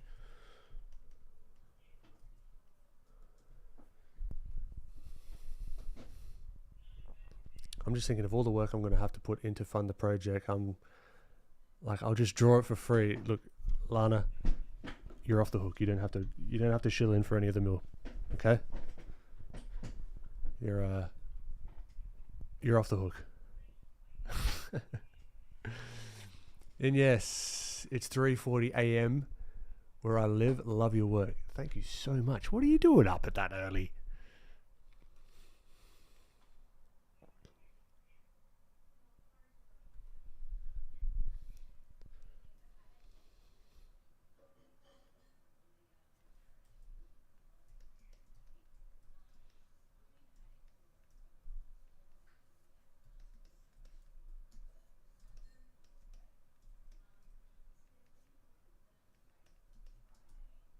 I just woke up so my brain isn't working either.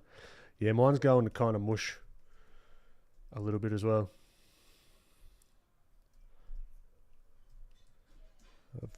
I've got to eat something.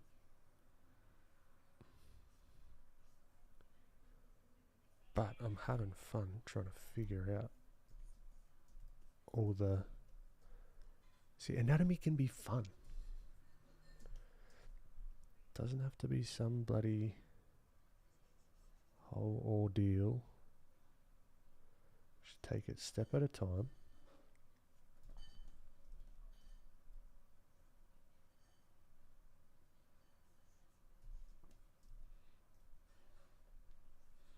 And there's little subtle things like this. Like how you've got the pec. It comes down to the T-lines, right? Something's in front and something's behind. Right, this pec is here, but we're going to see like an overlap of his torso.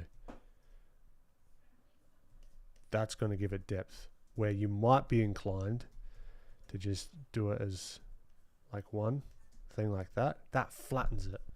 That's just like a pancake right there. There's no depth whatsoever, but if we have that understanding, then we've got that depth.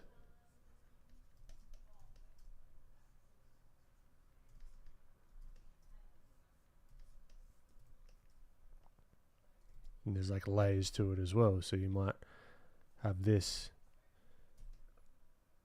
sort of part of his abs here, and then this T-line again.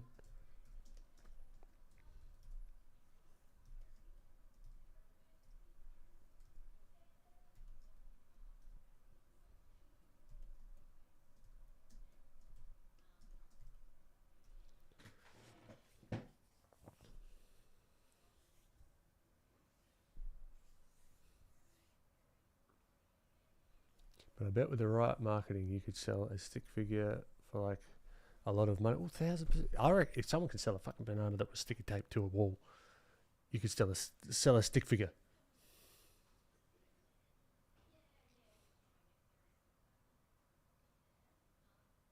How to avoid the obsession to draw every muscle you just learned because you want to be structurally correct. Let yourself do that.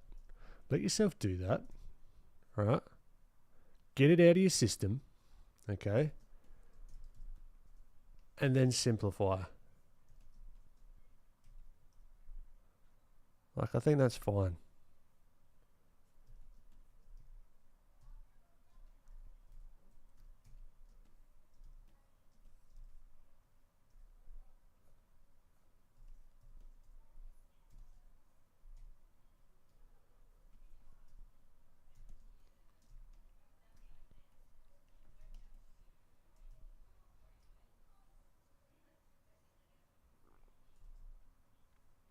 Also, utilize whisper lines.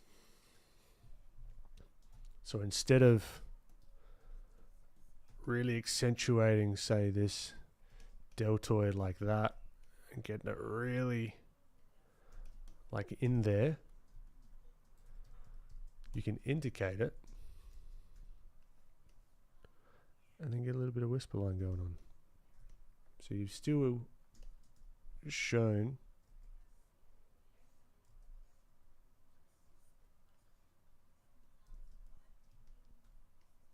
that,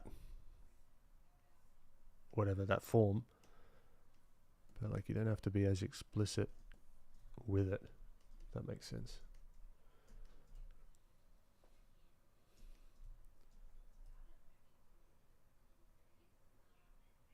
You found some coffee. It's an espresso bean, just like a single bean. It's not about, right, I don't think it's about being loose necessarily, because that's a stylistic choice. It's just making the decisions, being deliberate with your decisions.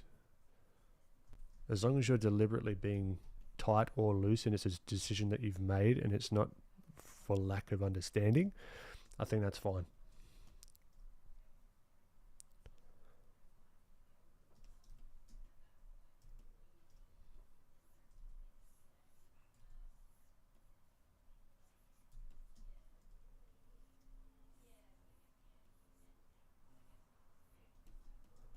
Ooh. That looked a bit wonky.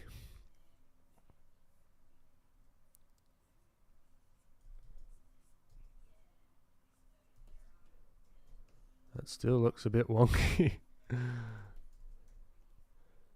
That's fine, it's whatever.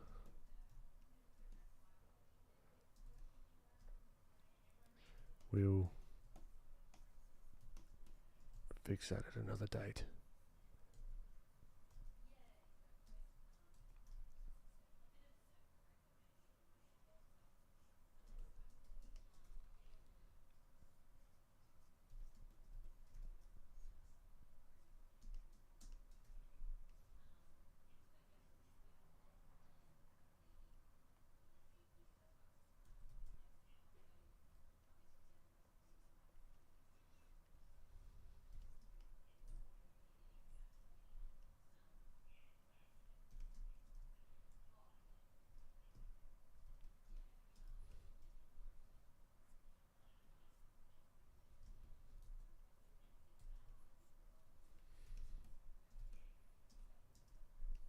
All right. I think I'm gonna call it. My little brain is getting a little bit fried. I would like to do this though quickly. Just ground the foot.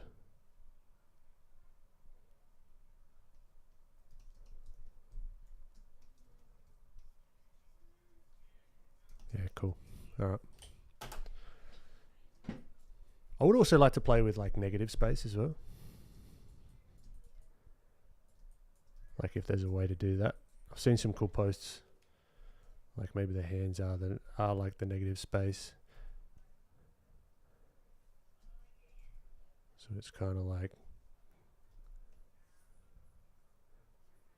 maybe it's better that he's got his, yeah, so much for my brain being frizzled. It is. But maybe it makes more sense that he's got like a fist. I think that feels better. This feels a little bit awkward, although it might be true. I think the fist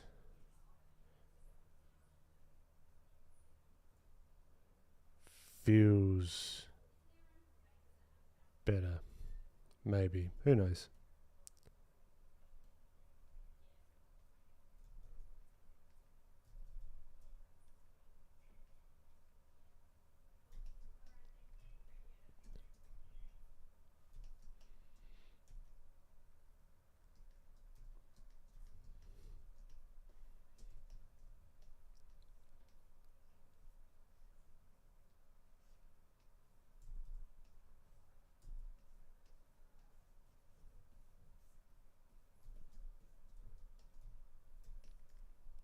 All right. Stop. I will fix that at some stage. Or I won't. You never know.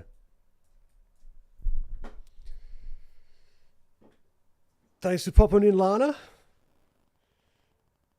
Thanks for popping in, Fat Cappy, bringing us the puns. NS, I have insomnia. My life path became separated from the arts, but thanks to all the online content available, I've become increasingly inspired to draw again. That's fantastic. I wish I could take this more seriously in the future in order to combine it with my work. I'm an archaeologist, and recently I've been introducing myself to the world of 3D recreations. That's so cool. Appreciate you, Ennis. That's so cool. Real online Phil, appreciate you, my friend. Thanks for popping in. You're just in time for the end of the stream. Catch you later, Super, Ryan, everyone in chat, you bloody legends. Hope you have a great rest of your 2024. And I'll be catching you. I'll see you next year. Not often you get to say that. Same time, next week. Having some fun, drawing, chatting, and hopefully learning something among all that other stuff. So yeah, catch you later, Ryan. I will see you in the next one.